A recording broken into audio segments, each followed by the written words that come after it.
days of long ago, created by the cosmic legends of the universe.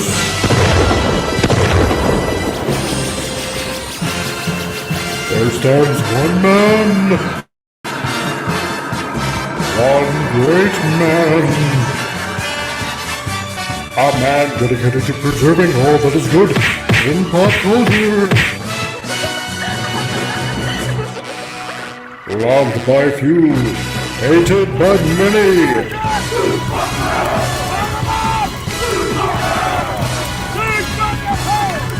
Alone in his fortress of awesomeness, he battles fiercely against the woke, the evil, the unjust.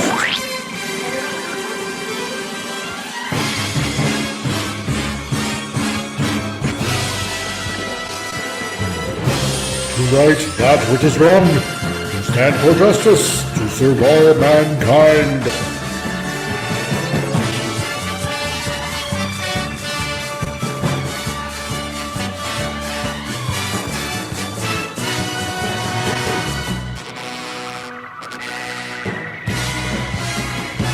He is the one, the only, the Comic Relief Crusader. Hey guys, how's it going? We made it through the weekend and we're starting off another week with Titillating Tuesdays. I am your host, the Comic Relief Crusader, and I'm glad to see everybody here. And man, the chat is already going like crazy. Jeepers. We got everybody that pretty much showed up early. It's amazing. We got Vince Womack. Hey, Vince Womack, how's it going, dude? And let's see, we also got Gap After Dark. Tit my talenting Tuesday. I can't talk right now, so I'm trying my best. Hey, Gap. And we also got the Geeky Classic Leftist people in the room early. Yes, they are. They're just pouring in bit by bit by bit by bit by bit, and I'm loving it. It's awesome. So nice to see everybody here early. Let's see, and we also got Tina the Naughty Dragon. Hello, is everyone here? I promise not to bite unless you want me to.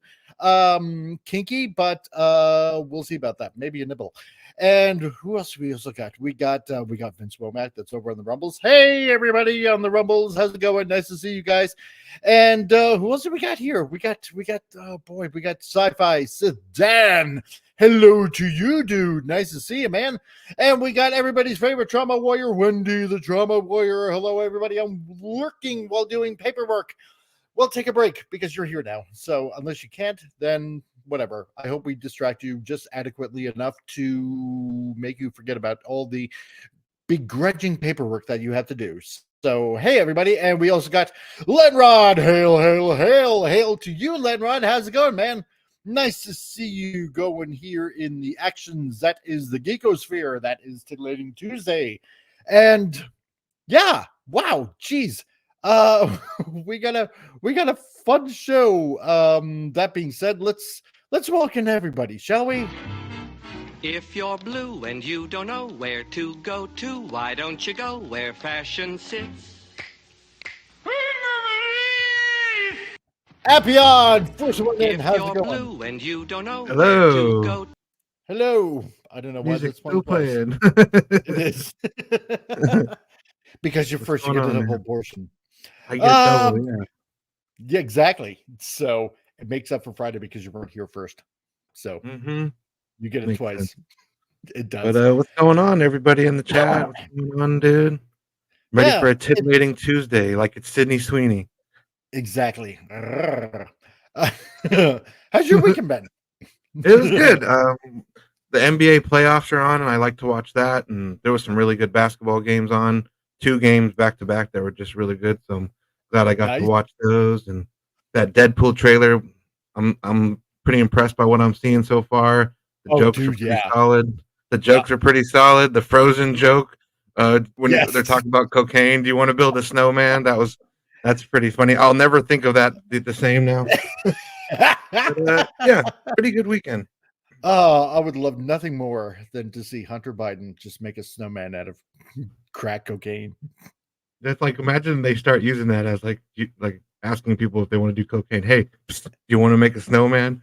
Yeah. The new lingo. I would be making snow angels and all that kind of stuff. Mhm. Man. Oh, and Crimson Toys is here. Hey, you're back with some trouble. Yes, you are, dude. Nice to see you, man. And who else have we got here? We got the Geeky Classic Leftist Tom. Hello. Yes, I'm gonna reiterate what Appion said. That trailer was beautiful. It just, and it was not sent. It didn't say Red Band. I was surprised. I figured they'd say Red Band because that was a Red Band trailer, but they just put it out there, and it was. That's true. Risky Dick Claus happens to all Wolverines over 40. That was a great line too. But yeah, funny enough, he was watching basketball. I actually started watching the hockey playoffs. Even though my team isn't in it, I figured I'd watch the Leafs. And the Leafs actually won a game against Boston. I was like, ooh. So oh my God. You know, because the NHL playoff season, I always say it's always the beginning of a new season. The regular season doesn't matter. Once the playoffs hit, it's a brand new season. So wow, it's interesting. Winnipeg will be the Canadian team to watch this year, though. They're going to be good. I'm just shocked that the Leafs actually won a game. Well, Austin Matthews led the league in scoring with 69 goals this year, so it was pretty impressive. So it's really? They got the scoring. They had the scoring. It's just a matter of will they have the guts. So we'll wait and see. But they won second game against Boston. But well, we'll see. Yeah. Interesting. I had something really weird happen to me on Saturday. Oh, just after Friday's show. It was really weird. Because we were talking extensively about what was going on with Warhammer. And the whole actually about it. I was like, wow, that was a good topic. It was like, totally filled up a whole 2 hours. But apparently, there was one guy that said apparently that I sounded like a whiner. So, what? Yeah. No. Apparently some guy, what was it, Nephilim 2002, said, oh my God, you sound like a whiner. You're just complaining about. This is what the channel is about. Yes, it's not that we're whining. Yeah, it's not that we're whining about this kind of stuff. It's just that, hey, true fans are upset about what's going on in gaming, in TV shows and movies and comics and stuff like that. And, I don't know. If you don't like it, well, I'm sorry, but this is the kind of stuff that we talk about. So, just in watch that something else. It's like exactly. You point out the truth, the BS that's going on, which there's a lot of BS, people complaining about this and that, and it's like there's got to be women. There's already women in the universe. Stop. Exactly. But I mean, dude, if anybody's watching on that, on this channel and you think I'm whining, I'm really not. But in that case, this one's for you. As long as I'm living here, it is. Then maybe you shouldn't be living here!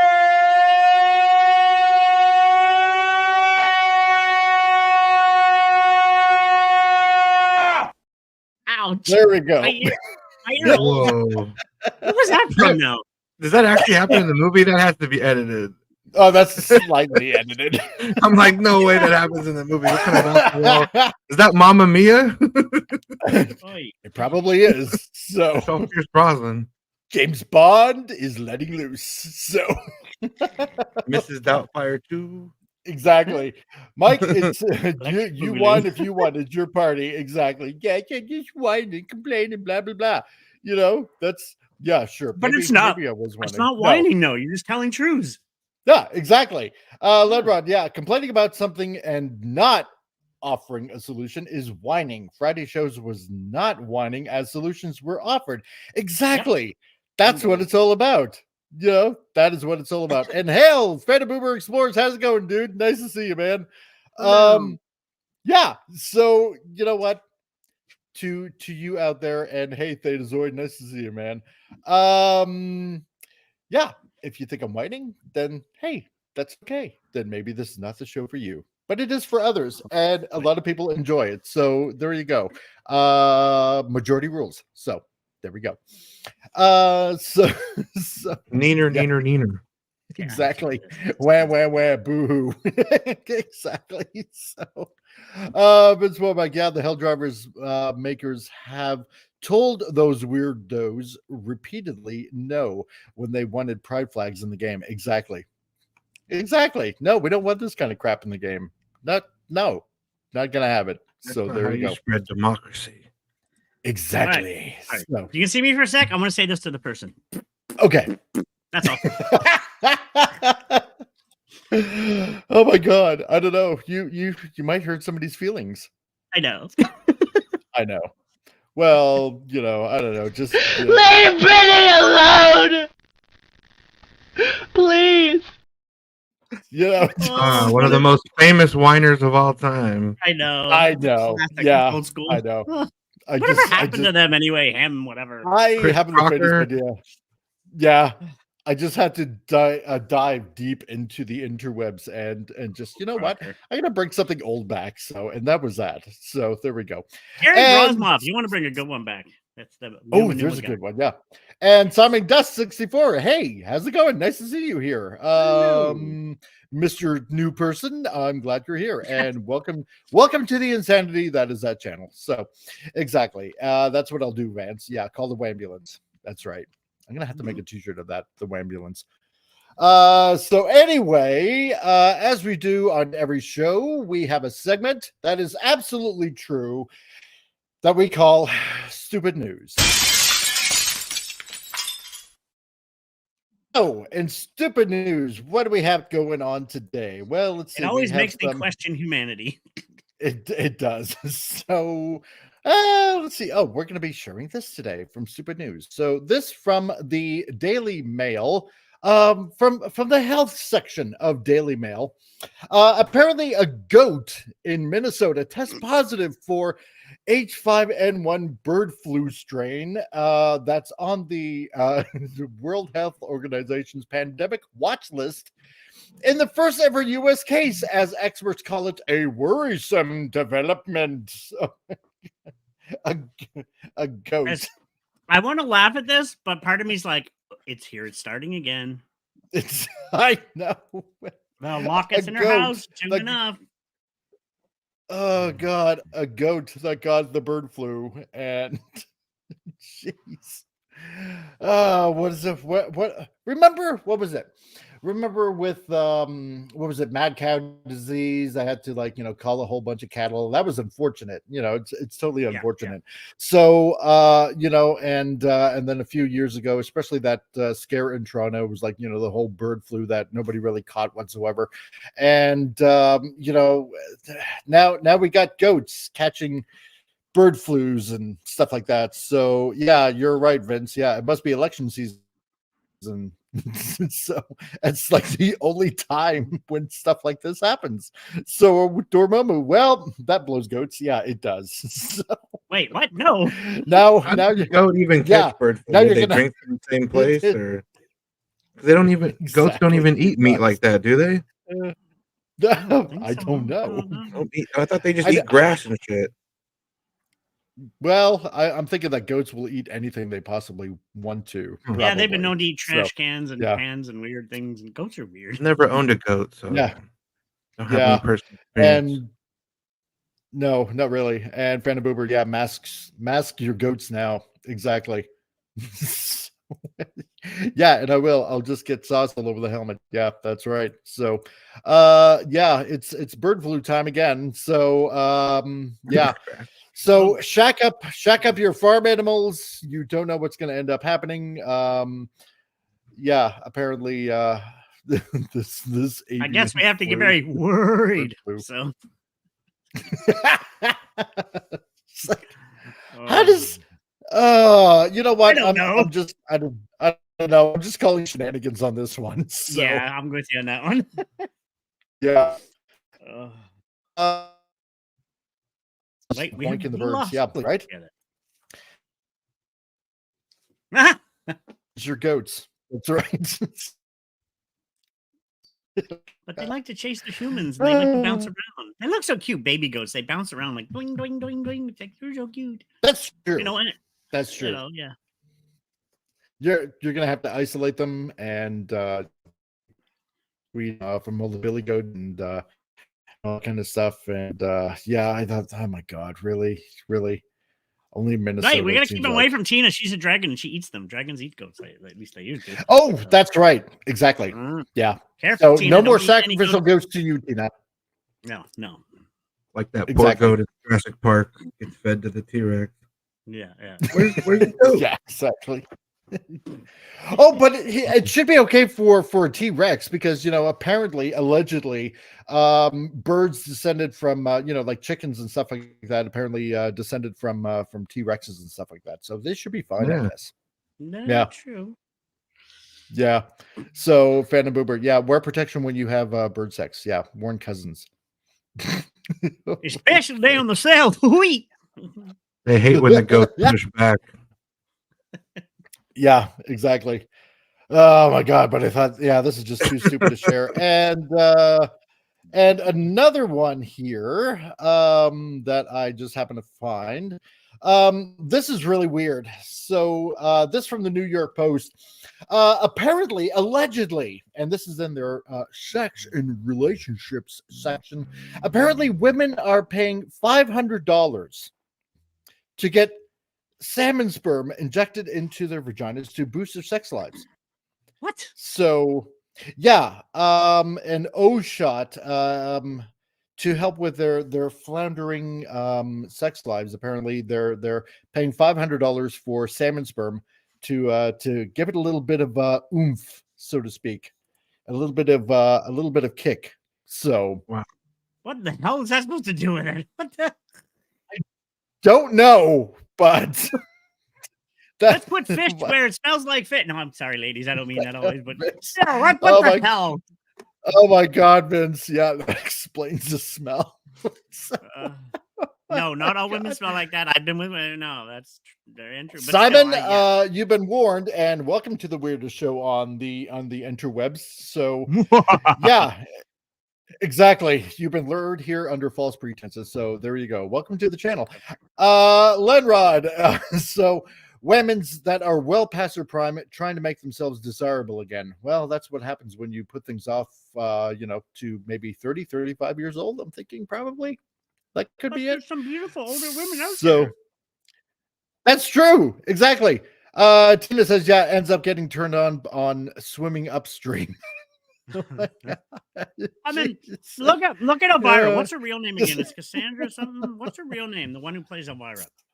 Yeah, something like that. Cassandra something. She's extremely beautiful, even without her makeup. She's a beautiful woman still. And she's what, in her 70s, I think. You think she puts salmon sperm in her vagina? I don't know. I don't think so. No. She's just a Dormammu. Just keep swimming. Just keep swimming. Just keep swimming, swimming, swimming. What do we do? Oh, this just. Yeah.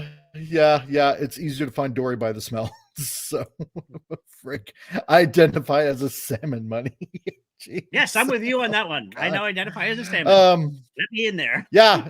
Exactly. Is clam digging too boring? I don't know. So, yeah. Then I might have to stay away from her. I'm allergic to fish. Oh. That's why. Yes, exactly, Lenrod. Something to help attract themselves more cats. Yeah, that's probably it. That's probably why a lot of lonely women out there, not every woman, but a lot of lonely women end up being cat ladies, probably. So, imagine you go down there and you get an allergic reaction. Yeah. Oh boy, can you imagine that? Damn. Face gets all puffy. What did you do? I put salmon in there. You don't like it? What do you think? It's labia. It ages quickly. So I think then the sperm whale instead. Oh my God. I know, right? Jeez. $500. So $500. You know, what's PlayStation 5 for that much? Damn it. Yeah, exactly. Right. See, and that's where men's minds go, right? Yeah. You know, hey, with $500, I can buy PS5. So are they doing this themselves, or are they actually having like an actual doctor do the injection? Because if so, shame on these doctors. Yeah, apparently they're getting doctors to do it, and gynecologists or something, or yeah, probably. Oh, there you go. It's like Botox for your baby hatcher. Your baby hatcher. Such a beautiful way to describe it. Baby hatcher. Yeah, because we can't call them women anymore. We have to call them people that birthing people. Yeah, birthing people. Birthing people. That's right, birthing people. So by that, the New York Times is actually behind the times, and they shouldn't call them women. They should call them birthing people. So remember that. So I don't think that even works. No, it probably doesn't. So, but apparently somebody told them that's the latest fad, and I'm betting it's probably some rich socialite that probably started this trend, and a bunch of dumb people just, I don't know, got on board with it for some odd reason. I haven't the faintest idea why. But that's pretty much it for stupid news. So your daily stupid news only on this channel, so that you really don't get anywhere else. So it's just, oh, what is wrong with some people? I haven't the faintest idea. Well, anyway, so as many of you know, obviously the Deadpool Wolverine trailer came out, and I mean, I gotta say, I am excited about this. I am totally excited about this. This is probably the first Marvel movie in a long time that I'm actually excited to want to see. Dude, I'm not going to ashamed to say it. I got a nerdy chub. Anyway. There you go. Just thinking beauty. 6 to midnight. There you go. Thank you for the super news. I'm going to get rich off of it. So I hope you do. I hope you do. Oh, God. And hail, Real Wade Nation Gaming. How's it going, man? Nice to see you. Well, yeah, so the Deadpool Wolverine trailer came out, and I gotta say, I love a little bit of the little Easter eggs in there, especially the Liefeld shoes store that was in the background there. That was hilarious. I thought, okay, great. You know, it's almost like, to me, it's almost like a Stan Lee kind of cameo, right? Except for, you know, the artist that made the characters popular and stuff like that. So I'm really happy to see that. But not all is favorable in the world of comics. No. This by the Fandom Pulse. Apparently, Gail Simone, who, if you remember that name, and I've told you people out there to remember that name, she's part of the Whisper Network. The kind of Whisper Network that likes to go ahead and trash people that don't agree with her personal views on things, especially when it comes to comics and stuff like that. Apparently, Gail Simone is lectures X-Men fans, you, the comic book fans out there, on how best to write Deadpool as a character. Oh, She definitely paid for that salmon. Yeah, I would agree on that one. Yeah, she probably does. Yep, she does. Oh, 100%. So that's why she'll die very lonely. She's the prime benefactor.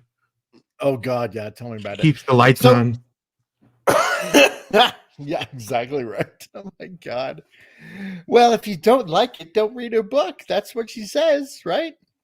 So apparently she's going to lecture you, those long-time X-Men fans out there, on how to write Deadpool. Because apparently, I'm guessing, there's something wrong with Deadpool, according to her. And Diesel Dude, how's it going, man? Nice to see you, dude. Glad that you're here. You just made it the next time. However, you missed the salmon egg segment. So there you go. And if you want to know what that's all about, just have to rewind a little bit. So yeah, so this from the Fandom Pulse. Apparently, Gail Simone is ramping up her profile because remember, she's going to be doing she's going to be writing X-Men coming out this summer, is ramping up her profile as she is about to launch 2 major runs for Marvel and DC. Oh boy, 2 more 2 titles to avoid then, I guess. Superman. Oh God, she's gonna write Superman, a short run for 3 issues, and Uncanny X-Men, which is going to mark a new era titled From the Ashes. And she took to Twitter, or X, on Monday to give comic readers her thoughts, like we really needed that, on how Deadpool should be written as a character. Oh, I can't wait for this. So, because the last thing I need is for her to lecture me on how Deadpool should be written, considering how Fabian Aziza and Rob Liefeld pretty much created the character, and I'm pretty sure that they know exactly how to write a character that they created. Go figure. Yeah. Vince Warwick, yeah, comic. You need to get yourself the stinger of Lisa Simpson, and they call her the Cat Lady. Yeah, that's right. That's what I need. That's what I need. What has Gail Simone wrote again? Like, what characters has she already written? Like, her version, let's see. I think there was like a few Marvel titles that she had to do. Let's see. I think some of them had to be along the Batgirl. lines of Batgirl. Yeah, that was one of them. And I believe she was responsible what was going on with Mystique on top of that as well, because she wasn't a shifter. She was a gene shifter or something like that. Anyway. Yeah, exactly. Okay. Yeah, she's gonna make Superman trans. Yeah, probably. Yeah, that wouldn't surprise me. So she's never really written a male character yet. No, not really. No, trans. Oh pool. boy. Exactly.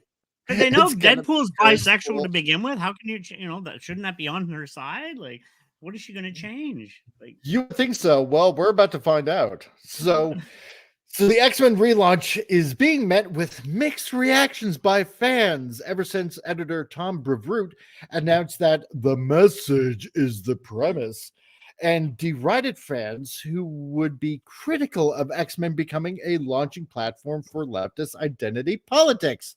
Well, I can't imagine what's going on with that. It's not we're roboting. Sound waves happening again. Yeah. Very bad. But yeah, no, I think she just she needs to go away. Go away. Like Deadpool doesn't need to be changed. He's a bisexual character, so he should keep them happy there. Oh, there, we got you back. Yep. Hello, sir. There we go. Now, though Gail has not indicated she would be pushing such content, during this line-wide relaunch, having the editorial staff make bizarre comments makes fans nervous about the direction of the Marvel Comics mutant franchise. So no character is more beloved to so many than that of Deadpool, as evidenced by the huge views the new Deadpool trailer has had since its release this week. So, I mean, what could possibly go wrong, folks? I don't know. So, Gail is sending a post to stop Mike from talking. Yeah, that's probably it. Yeah. Marvel Comics is trying to stop me. Yeah, right. So, I don't think so. Padawannabe, yeah, always thought Deadpool was trisexual. I think he would try anything at least twice. Hey, Yeah. I don't know, maybe. Very true, very true. I mean, I've been following Deadpool for years. First in the comics a little bit, then I played the video game, and then along came the movies a few years after. So, I mean, I've always loved the Deadpool character. He's always just Yeah, the And video it game have was like awesome. multiple personalities too, and like certain runs where he's talking to the different people in his head, and there's like a bunch of people in there. Oh yeah. No, exactly. But yeah, no, the video game's amazing. It was long before, very good, and I got a PS3 and PS4, and it's just so fun. Nolan North, one of the best voice actors, does such a great job as Wade Wilson in that. And I like that they added the extra personalities in the video game as well. That was fun. Yeah. And the cool part too, I always say, just let the trailer run, and you can poke him a couple times. Just let the trailer, and there's like 20 or 30 different interactions he'll do. It's so funny. It's just they really did in depth with that game. They really broke the third wall like he does. So yeah, no, that's true. But what is she going to do? What is she going to do? Is Professor X now Professor Y? Now I'm curious. Where's she going with this? Why wouldn't that surprise me? Yeah. Deadpool is now doesn't get hurt pool. Yeah, it seems like. Here's a different one. Lenrod, was never a fan of Deadpool. Found him more annoying than anything else. Oh, I loved him. I was a big fan. Interesting take. Hey, but everybody has their right, so that's the thing. That's right. I mean, he was the merc with a mouth, and just kept on rambling on. So I suppose probably, like Rob Liefeld said, I think it was like last year, they wanted to take Deadpool back to, how he was supposed to be in his latest couple of series that he put out, Bad Blood and Badder Blood, instead of, because he felt like the writers kind of got away to what Deadpool actually is. So he kind of like wanted to reset it, so to speak, basically a course correction. And I can kind of understand that coming from Rob Liefeld. So, but this is going to be interesting. So the creation of Deadpool as a comic character is a tale weaved together by the talents of Rob Liefeld and Fabian Nicieza. Now, of course, He first appeared in New Mutants 98, published way back in 1991. And yeah, I had those books, where he was co-created by the duo. Now, Liefeld, known for his dynamic and highly stylized art, was responsible for Deadpool's initial visual design. This included the character's iconic red and black suit, as well as his pennant for wielding a variety of weapons. Meanwhile, Naziza contributed to the character's personality, giving Deadpool his sarcastic and irreverent nature, which is obviously what he's famous for.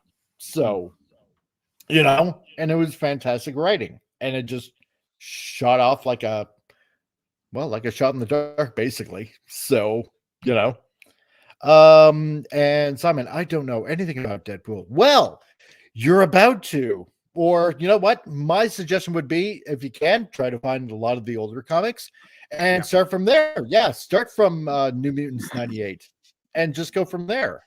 And, I would suggest reading a lot of the older comic books, because it seems like a lot of the writers nowadays don't even really get it right, or don't even care to get it right, if anything. No, totally. And you know what? Watch the movies. The movies are definitely faithful, I would say. So. Not X-Men Origins. Don't watch that one. But the other no. Yeah. God, no, exactly. He sew his mouth shut. What a dumb move. I know. Involved. I like how they corrected it at the end of Deadpool 2. Oh yeah, they even make a joke in the first Deadpool, and Ajax is like, "You stop talking, or I'll sew your fucking mouth shut." And he's like, "Oh, you better not do that." The fans will lose their shit. And then he corrected it later on. It's like, oh, goodness. Exactly. Oh my god. Okay. I don't read comics about things. I can watch the movies though. Yeah, definitely watch the movies then. If you don't read comics, then fine. And if you're a video gamer, do play the game. I always suggest. Yeah, if you can find the older game, definitely play that. So good. Yeah. So now Deadpool's initial role was as a villain, hired by the villain known as Tolliver to go after Cable and the New Mutants. Yeah, because again, he was a merc, a mercenary, hired, and whoever paid the most, basically, they got his services. So this set the stage for his later appearances, where his character evolved more into an anti-hero figure. And over the years, Deadpool's character was further developed by a number of writers and artists, each adding their own unique spin to the merc with a mouth. Now, notably, Joe Kelly played a significant role in shaping Deadpool's character, especially in terms of his fourth wall breaking humor and his tragic backstory involving a love interest named Vanessa, which obviously you got to see in the movies. Happy Women's Appreciation Day, honey. That scene. Yeah. Oh my God. If you've seen the movie, you know. Oh yeah, I love that bit. Oh yeah. But it's what made the character even more fun. That's what I think. At least in my opinion. So and it's nice that they added the character, and because at least this was the point, where Deadpool is really becoming his own character, just rising in popularity. So it's just nice that they added these little tidbits in. So now, was he a spoof on Deathstroke? Because I know Vince Womack, Slade Wilson. Yeah, like Deathstroke is kind of similar to Deadpool in a lot of ways. Like, who came first? Yeah, well, totally not like Slade Wilson. No, that's totally true. A lot of people suspect that he's definitely a Slade ripoff because the names are somewhat familiar, right? Death, and they both use like swords, and they kind of dress alike in some iterations of them. Like and so he's like a more serious, not zany, goofy like Deadpool is. He's more serious version of the. But he can't like heal or like, regenerate like Deadpool can. So that's a big difference. Well, the thing is, like Slade has I believe it's like these nanobots that allow him to heal fast, like Deadpool. So I think that little tidbit was kind of like ripped off, except they made Deadpool a mutant and Deathstroke isn't. So and both are extremely proficient with weapons. So, Yeah. a lot of people kind of think that Rob Liefeld just totally ripped it off. So I don't know if that's 100% true or not. I mean, the only person that would really truly know is Rob Liefeld. So, but I don't know. It just goes to show probably which one is more than likely the most popular, which is Deadpool in my books. Oh yeah. So Now, but it said Slade Wilson has been around since 1980, so he would have been first. Oh yeah, totally, 100%. Yeah. So, but yeah, I mean the personalities are like totally different. Deathstroke, hardcore, straight gruff kind of dude. Doesn't take any crap from anybody. While Wade is just a goof. Deathstroke all business. Yeah. He's about the money. He's a hitman. He'll just kill for the amount. But Wade, it's just, he's just out there. Oh, Tina, my last boyfriend refused to get involved with a Woman's Appreciation Day. Oh, man. I'm guessing you ate him. So. And spat out his bones. Exactly. Let's see. Anthenozoid. Yeah, except that Deadpool is in love with the entity Death instead of Copycat. Well, that's true too. So, no, he loves Death. Yeah, they're supposed to have a relationship behind Thanos' back, I guess. I know, right? So, I mean, that was something. Now, Gail tweeted about the character, and here we go. This is where it gets interesting.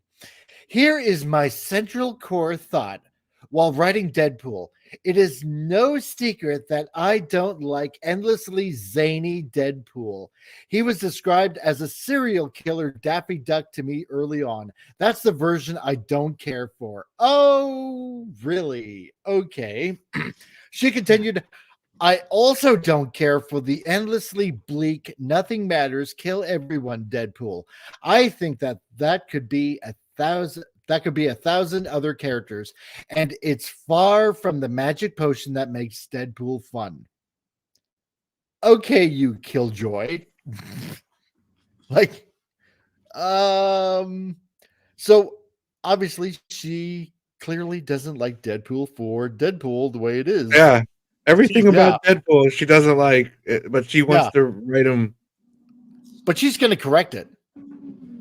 Yeah, I can't wait to see what she wants to do. This character isn't for you. Yeah. Move on to another character that you might like better. It's pretty much it. If there is one. Yeah, that's isn't. right. They all need to be fixed. But I wonder what could possibly happen. I mean, it's like,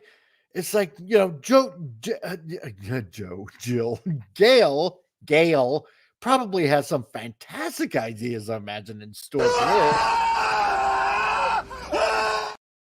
I mean, what could possibly go wrong, right? Oh, no, I'm scared. Oh, my God. Wendy, we're running a trauma patient to surgery. Have a nice day, everyone. Wendy, you have an awesome day and patch that person up the best way that you know how. So exactly. We'll be rooting for you. So I mean, no, I don't care. I don't care for this kind of Deadpool. I don't like that, the fact that he breaks the fourth wall. I don't like the fact that, I'm just gonna kill everyone Deadpool. Well, I mean, Deadpool doesn't necessarily just kill everyone. His name is Deadpool. It has dead in it. Exactly. it's not like a live pool or I survived pool or anything like that. Like main pool. Yeah, main pool. Jeez. Injure pool. I get a splinter in my behind pool. Bars pool. Yeah. So, oh God. Like, inconvenient pool. Yeah. Slightly inconvenienced. So, oh God. So instantly, we're getting the thought process here of I don't like it, therefore I must change it. Anybody else getting those vibes? That's exactly what it is. Oh yeah, these people and they put her in a position where she's allowed to. That's the most stupidest thing. I know, right? That's the scariest thing right there. So Tina says, yeah, these people have to leave lazy characters alone and create new characters with the attitude they want. Precisely.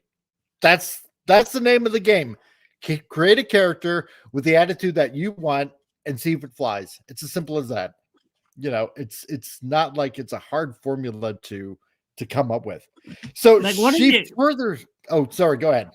No, I was going to say, what do they expect? He was originally a commando and a mercenary at first. He was still a mutant at the beginning. Now, I guess it was earlier time because he was part of a Black Ops group. This is before he even got taken down and then added with the genes to him. So then enhanced him. He's not a nice guy. He was a mercenary. She wants him to be like Leonardo from the Ninja Turtles, where he has two katanas, but he never kills anybody with them. Yeah, What other mercenaries and They're commanders we have? and Wait. One of my favorites, Al Simmons. He turns out to be pretty not the nice guy either. That's what happens when you're a mercenary at one time. Like, hello.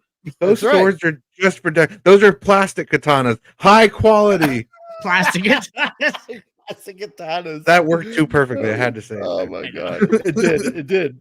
So, and yeah, Vince, you're right. The hints in the name. Yeah, exactly. Deadpool. 100%. And Ladrod, you got to get going to work. Thanks, man, for popping on in, dude. I really appreciate it. So have fun at work. Like Galactus. Yeah. I don't like how Galactus wants to like eat galaxies and stuff. It's like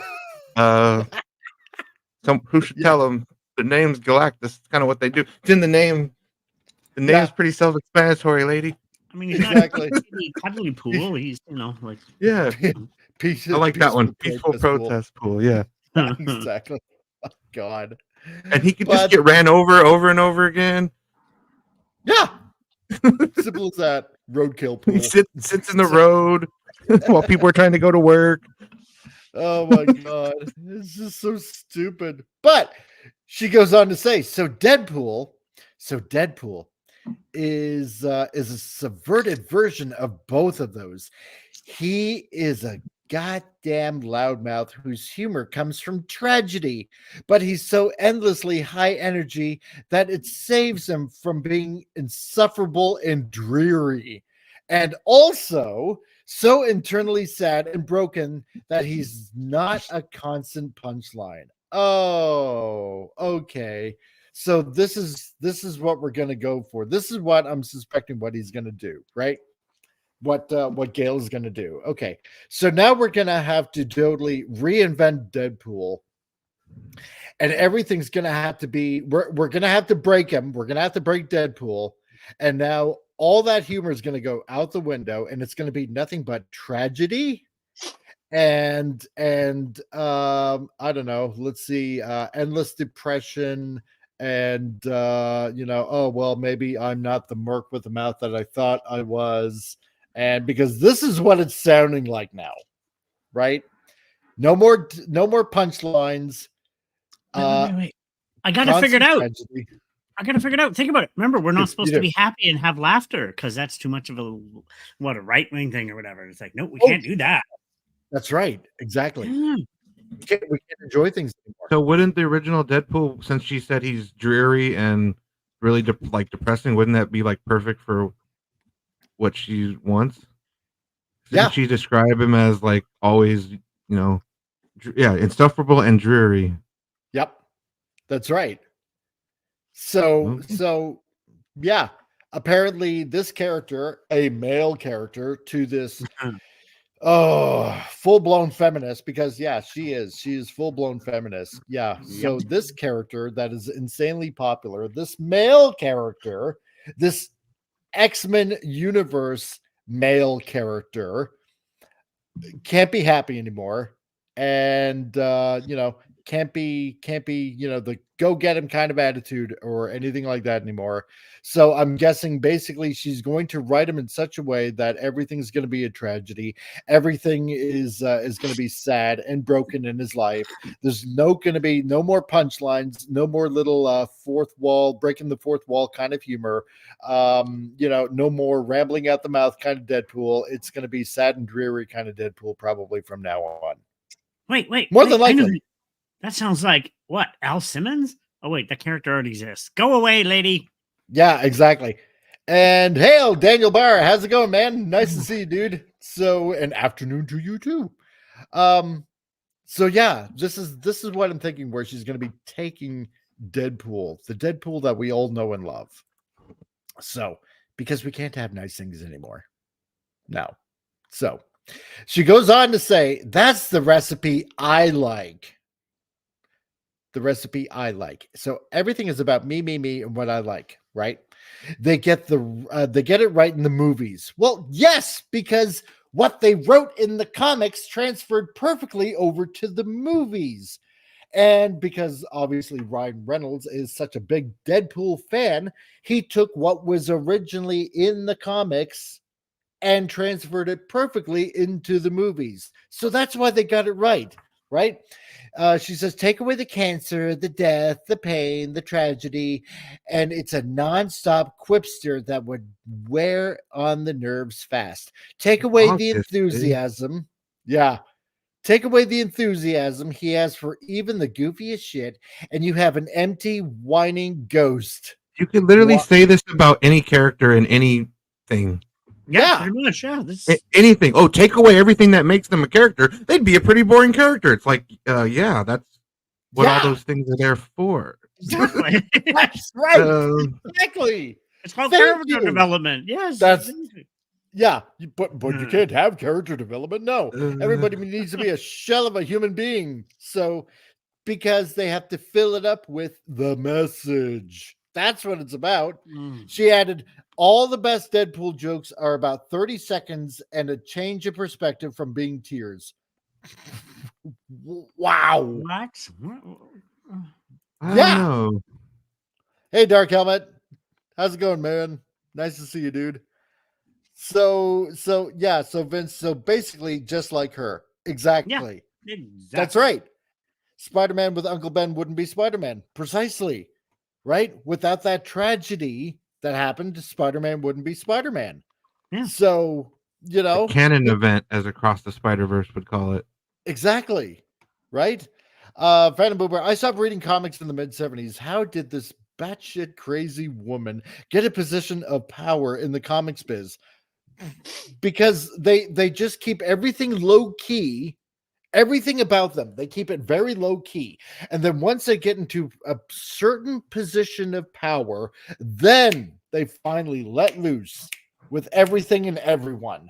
Oh, well, and then they basically use what they have to their advantage, like, i.e. in her case with Gail, well, I'm a woman and, you got this whole Me Too movement. Oh, well, you just don't like it because you're sexist or, you're just part of the patriarchy that just hates women or anything like that. And they use that to their advantage.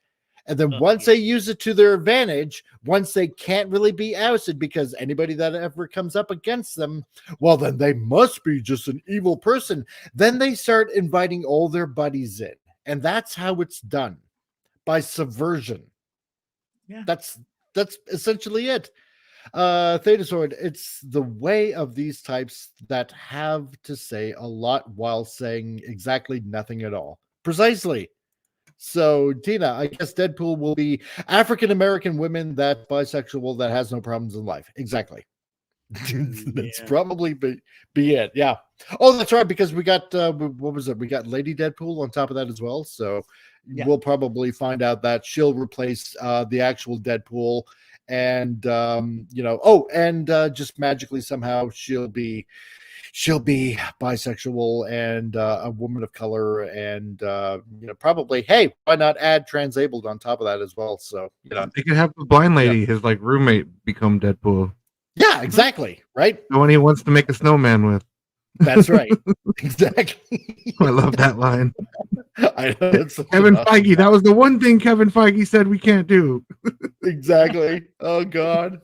I hope they don't cut that from the movie. I so hope they don't cut that from the movie. Right. So Additionally, she says, part of his appeal is he himself is the most frequent target of his insults and loathing.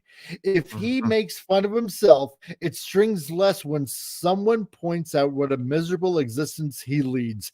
He's not a one-dimensional character. He's a stand-up comic doing his set in a cemetery where a mass funeral is going on. I guess. Whatever. Sure. That makes no sense, but okay, I'll go with it. He wouldn't care. It's Deadpool. He would Well, actually yeah. do that. Because why not? Exactly. Right? He's killing it, as they say in showbiz. Yeah, exactly. He'll break a leg. That's right. Oh my God. Yes, that's lots of people do it. You know, that's what humor is. You know, you don't necessarily just always poke fun at somebody else. You also poke fun at yourself about maybe things you don't like or something like that. That's the way some people cope with how they are, maybe, you know, poking fun at oneself. You know, sure, we've all done it from time to time. It's not like this is such a bad thing either, right? But apparently, you know, I don't know. I just don't like the self-whining kind of aspect of it. It doesn't matter. That's the way But his yet her character group is. self-whine all the time, though. So that's like, it's kind of hypocritical. You know? Well, yeah, They're whining- precisely, yeah. right? So, God. But she concluded by saying, if that blend of elements isn't there, he's either Jim Carrey at his worst or Batman's 10,000th parent flashback on an endless loop. I mean, I do agree where I'm so tired of Batman's origin story. Like, I don't want to see the pearls drop ever again. Yeah, I'm we at that know. point. Yeah, We know I what know. happened. I'm at We that know point. it. Yeah. Yeah, But yeah. it doesn't, I don't know. No, it doesn't. I don't Theodore know where Zoid says, she's going with that. self-deprecating humor is the sign of humility in my mind, and that's why I love those kind of characters. Exactly. You know, but no, let's deconstruct him and then build him back up. You know, we will make him worse than he was before. because needs to- I don't. Yeah, no, go ahead. She needs to. Yeah, just people like that are needed in the comic industry. She's gonna kill it. That's just stop. Just Yeah. So, but I mean, that's what it is. We're gonna take Deadpool, we're gonna deconstruct him, and you know, we're gonna basically make him a shell of a human being. Any kind of humor that he poked at himself because of, you know, like cancer or, you know, death of friends or loved ones or anything like that, any kind of tragedy, you know, we'll just make him empty. We'll take it all out, and then you know, because I don't like those things, all those kind of things, the self-loathing and the insults and you know, the poking at oneself and all that kind of stuff, and you know, and also the tragedy and the high energy and all that kind of stuff. No, we can't have any of that. No, because I don't like that. So I'm gonna remake him in my own image, and that's that. let me reiterate, and I'm going to bring this up again one more time, just quickly. She basically Sure. wants to have Al Simmons. Al Simmons was a merc, just like him, except he was killed by Chapel in the army. He came back after 5 years of being dead, but his story is tragic. His wife got married to his best friend. He couldn't give her a child. He had a child, and he had to suffer. And that's a very low. That's basically that character she wants. Like, well, that character already exists. We need other characters besides that, you know. And there's other characters with those tragic stories. No, Deadpool's a unique, original character. Unlike other characters like that, which tons of them exist, he's a unique one. Leave him alone. Like, oh, exactly. It is. It's really dumb. And hey, Petty, watching Civil War at AMC. Ooh, you're watching that movie. Let me know how it turns out. So I've heard some pretty good stuff about it. I've heard some mixed things about it. So yeah, I heard it. And I was like, wait, Civil War, but oh, it's a different one. Okay, yeah. Yeah, not the Marvel Civil War. No, no. Vince Bobak, you don't want to give Martha her. Why did you say that name? Why did you say that name? God, yeah, exactly. Let's see. There's negative $1 million man. Yeah, exactly. That's pretty much it. Yeah, we will tear him down. We will make him worse than before. So, I mean, it's ironic that there's a picture of Taskmaster when they ruined that character in Black Widow. Oh They, God, they, yeah. they muted him. They muted Taskmaster too, who also likes to run his mouth. Yeah. He's kind of like the anti Deadpool in the Marvel universe in a weird sort of way. Mm-hmm. Yeah. Because he's proficient at all weapons, and and he can, as far as I know, he can copy any ability as well and make it his own.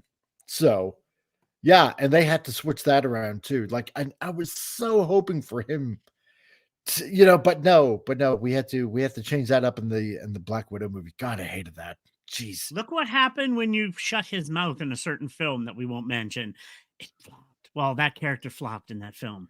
I mean, not only did they silence him, they gave him Nightcrawler's teleport abilities. They gave him Cyclops' laser eyes. They turned him into this abomination. Oh my God! This abomination of mixtures of powers. Yep. And his swords came out. His swords came out of his wrists like Wolverine claws. It was so stupid. He looked like Baraka from Mortal Kombat or whatever. Oh yeah. Oh my God, I know, this is stupid. Jesus, He's like didn't resemble Deadpool at all. No, it's like, what That did was you gone. do? This is so dumb. Freak. Oh, and of course, they programmed him, on top of that as well, right? Can't talk, but it's like, yeah, we're gonna program you. Yeah. Oh God, that was so dumb. I hated it. Didn't even need to be Deadpool at that point. It could have just been any random villain or a made up villain for that matter. Like, at that point. 100%. It was like so ridiculous. Yeah, exactly. Mrs. Task Mistress. Jeez. Yeah, and what's even stupider about that is it's a woman Taskmaster, but in all the fight scenes before that, it's clearly a man in the suit fighting with Scarlet. Like, and it's only until that last reveal where the helmet comes off, and then the body shape changes completely, and it's like, oh God. Oh yeah, exactly. It's like the suit deflated. Yeah, all I can say is thank you, Ryan, for making up for that role, because he did make films. He did. He knew he made a mistake, and he's like, "Yep, he made fun of it." Yep. Oh man, he really makes fun of himself, and that's what's great. He goes all the way and makes fun of like all the Ryan Reynolds decisions when he shoots himself in the head reading the Green Lantern script. Oh, Frank, that was hilarious. I'm one of the few. There's me and a couple friends. The Green Lantern film, besides a few things, wasn't that bad. I think he did a good character, but it's just the writing. We blame the writing. The writing was crap. He played they're really good. I think he played the character perfectly. Just the costume and a few writing ideas were bad, but I didn't hate. 100%. But I like the guy that played Sinestro in that. He looked great. Yeah, that was good. And Thetazoid, thanks for jumping on by, dude. I really appreciate it, and have fun out there, man. So. Nice. But yeah, I'm it's not like I read really Marvel comics anymore, but this basically is just pushing me more and more further away from Marvel in general. If you're gonna add all these ridiculous writers that absolutely have no idea what the character is about or who the character is about or just any respect for any of the creators that came before, then you have no business writing any of these comics whatsoever. You just writing don't. for other self-loathing whatever, because none of us can be happy. And eventually Deadpool will have a little where his hair comes out and it'll turn blue and he'll complain about everything and whiny and just It'd be funny if there was like another character and then Deadpool shoots him. Not in my movie. Oh yeah. Yeah, my movie just frig. He'll gain about 200 pounds or maybe 300 pounds. He'll just like sitting on the couch, self-loathing himself, eating Ben and Jerry's or something like that. I should have done more with my life. Oh like my God! That scene at the end of Dodgeball when Ben Stiller's all big, fucking Chuck Norris. I won that tournament. Oh God, I remember that one. That was so awesome. But yeah, so all I can say is just avoid Marvel comics right now. You might as well. There's so much more better out there. There's a ton of independent comics out there that that do appreciate you reading all their kind of stuff that's out there right now. You know, And don't forget, in a couple weeks, free. and that's the comic way book it should day. be. You just that's right. So if you want to do that, then check out all the kind of stuff on Free Comic Book Day. Who knows? You might find independent. find a gem. Exactly. Yes. And that being said, also in the description below, if you want something good to read, well then check out the description below. In whether you're on YouTube or you're on Rumble, check out Flip City Magazine, because they have a subscription that you can check out. You get a free issue, and if you like what you see, then hey, hit the link down below in the description, and there's a coupon code. So if you use the coupon code CRC, which is for Comic Relief Crusader, then you get 10% off of a subscription for a year to Flip City Magazine. So, they don't just poke fun at the left, but they poke fun at the right too. Basically, all the ridiculousness that's going on both sides. Because, hey, it's not like we're saying the only people on the right are just totally justified in whatever they do. No, that's not true, right? It's basically everybody out there. And if you want a good laugh, they're basically the mad crack magazine of their time. So go ahead and enjoy it. Go check it out. Get yourself a subscription. Have a good laugh, because laughs are in short supply nowadays. And on top of that, coming out really, really soon, and I'm going to be lining up another interview with Al Nickerson. His book is really, really so close to being done right now. It's gone to print. So if you want, check out the first book of Sword of Eden by Al Nickerson, former Marvel DC guy. And his second book, Shinobi, is coming out really, really soon. So you know what? On top of that, the link is in the description. Go buy his book. He's introducing a brand new character in the second book, and I think some of you guys might like it. I know Appion especially. So, because it touches up on a comic character that we touched up on a few months back. A certain amalgam character. That's all I'm going to say. We touched them inappropriately. No, wait. Maybe no. So show me. So if you want, I am looking forward to getting. That's right. It, so yeah, I want to order it from them. I definitely want to read this. So yeah. Oh, and hey, Snoder Poopus, how's it going, man? Nice to see you here. Everybody's favorite polar bear, Snoder Poopus, is here. How's it going, man? Nice to see you. So great favorite polar bear. So. Exactly. And we also got another comic guy here, an intelligent design, Liam, who does Conquest Comics. Love this guy. Liam, I gotta get you on the show to plug all the books that you are doing over at Conquest Comics. So guys that are in the chat, if you want, check out Conquest Comics. They're on X, they're on Twitter. So check out this guy as well. Liam is a really, really good guy, and man, he is plugging hard to try to get his books out. So there was Kakashi, which has to do with I'm not going to give too much away, but it has to do with a scarecrow. Let's put it that way.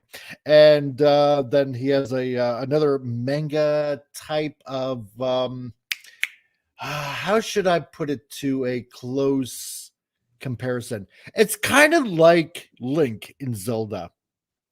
Okay. That's yeah.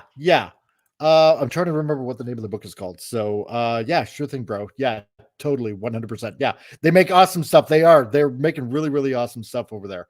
So check him out. So dude, if you can, send me a link and I'll put it in. Yes, Wonder Island, that's what it's called. Wonder Island. Thanks, man. And and they got Xenotype, and right now they're working on Dino King. I don't know if Dino King is done yet. Yes, and the Scarecrow one is called Kakashi Murder Dolls. So you might like that. So but yeah, Al Nickerson, he's got a new character coming out, and good Christian guy. Book one is out now. Check it out in the description. Shinobi is coming out really, really soon. So check that out as well. So there you go. There is that. So seeing how we're at the 1 hour mark, or a little bit at the 1 hour mark, I kind of teased this on X about doing something like something Trump-tastic. So, and Simon, you got to go.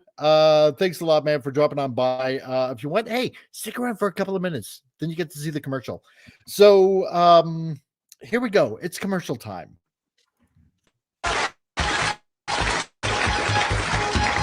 Donald Trump's House of Wings is hands down the best wing. And there you go. So if you're looking for a bite to eat, Trump's House of Wings. Derek Jeter's taco hole. That's right. It's going to be huge. It's going to be humongous. So awesome. Awesome wings. All for you. Funny, now he's in trouble for leaving the bone in. Yeah, exactly. That's right. These wings will be huge. Phenomenal wings. And all I can say I'm President Trump, and I approve this message. That's right. So, oh, man, the yellow really sets up the orange and the colorblind green screen. Exactly. So, oh my God. Oh, right. Yeah. Oh my God. Trump House of Litigation. So, I couldn't pass it up. I thought, oh my God, this is hilarious. This used to be on Saturday Night Live. So, but they cut it from the DVD release. Gee, I can't imagine why. Seriously? They did. Yeah, they 100% did. That show has become garbage and woke since the last many years. It's just that's true too. It's not the shell of same. its former. No, it's not. It hasn't been the same for a long time. Jeez, and I miss it. I tried watching it last year. One episode, I was like, "Ooh, this is garbage. What the hell?" It is. It is. Just hasn't been funny in such a long time. So it's really bad when the sketch is not funny, but then it goes on for like 8 minutes. I know. God, please end. I've never wanted a commercial break so badly. Right? It just drags on and on and on, and you're like looking at your watch. It's like it's really been only 2 minutes, and this isn't done yet. It feels like 10. It's like the joke doesn't work in a 2-minute setting, but then you stretch it out. It's like, oh my God. Yeah. That's when you really know you have peak writing going on over at NBC. Jeez, Rick. Oh my goodness. That make me kind of sad in pants. Yeah, it's exactly. That makes me want to watch that movie again. I haven't watched Not Another Teen Movie in ages. Man. Makes me sad in pants. Make me sad in pants. So it makes me want to cry. Just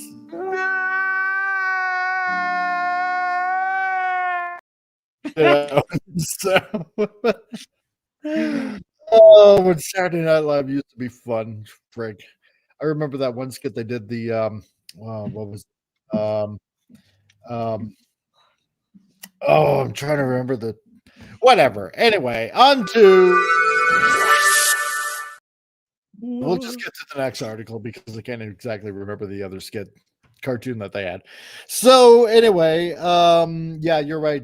Alex Baldwin is probably suing Trump for impersonating him for impersonating Trump. Yeah, he probably is. So, oh my God. Yeah. There you go. See, I haven't watched Saturday Night Live since when Chris Farley was in it. Yeah. Oh, man. Yeah, that's around the last Yeah. time. The motivational speaker sketch is still one of the best sketches ever. You're going to end up living in a van down by the river. Down by the river. Not fooling. Yeah, you're out there running around. And he falls into the table. It's just perfect. Oh, jeez. The thing about Chris Farley is he emulated his idol. Was it John Belushi too much though? Because that's how he went out very soon. Yeah. But John was just as good. John was a next level comedian. Just Yep. And hey, I am El Nino. Yep. Frank, we don't have comics like that anymore. Frank, we don't have funny like that anymore. Man, oh man. Or the Chippendale sketch when he dances with Patrick Swayze. Oh God, that was brilliant. I love that sketch. Jeez. That was a classic. Oh man. See, that's the kind of humor that I need back. Completely comfortable in his skin to show off his belly like that and not care. Exactly. I love it. Patrick's like, oh, your moves are so much better though. Yeah, you're amazing. One day I want to be as good as you. Oh, thank you so much. Oh yeah.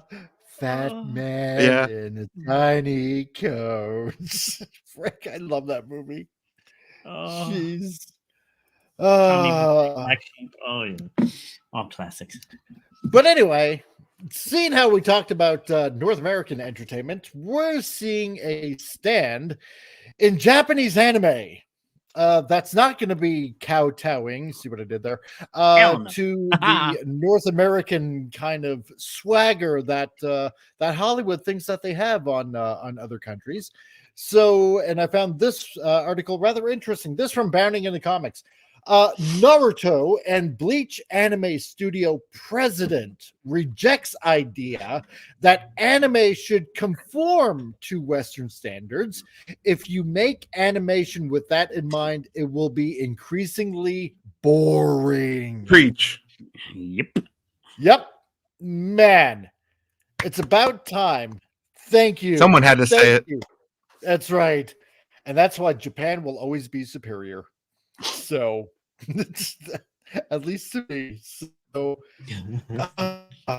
about time this and in Japan had said it now. Because Nate, you're sound waving again.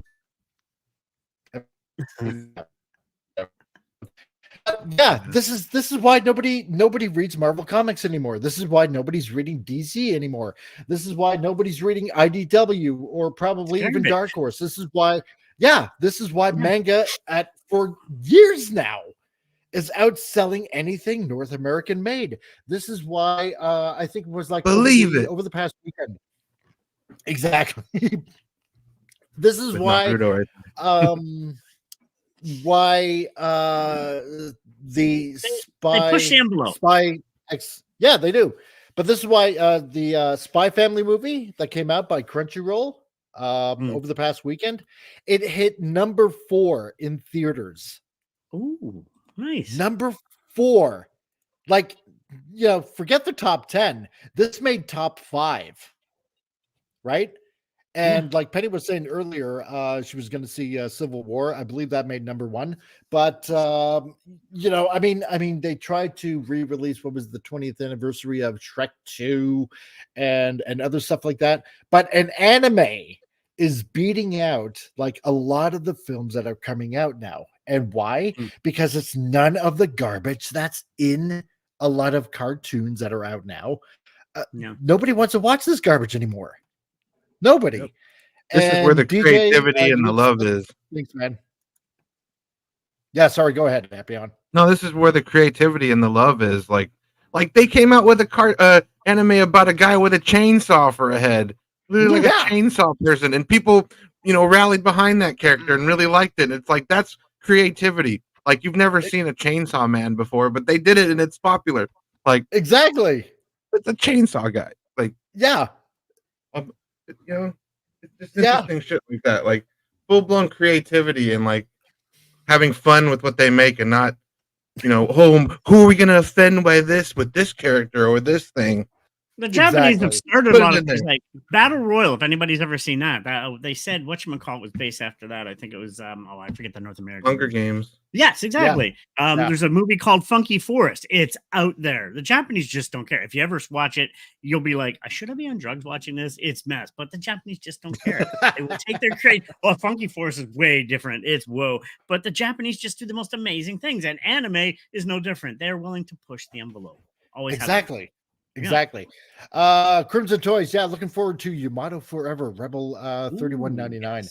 Yeah, there's another one that a lot of people are waiting for, and especially because it's the 50th anniversary of Battleship Yamato.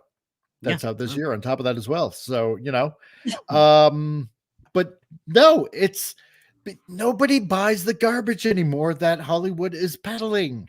Nobody. I mean, my God, I'm into season 4 of My Hero Academia. I can't stop watching it. I gone through the first movie.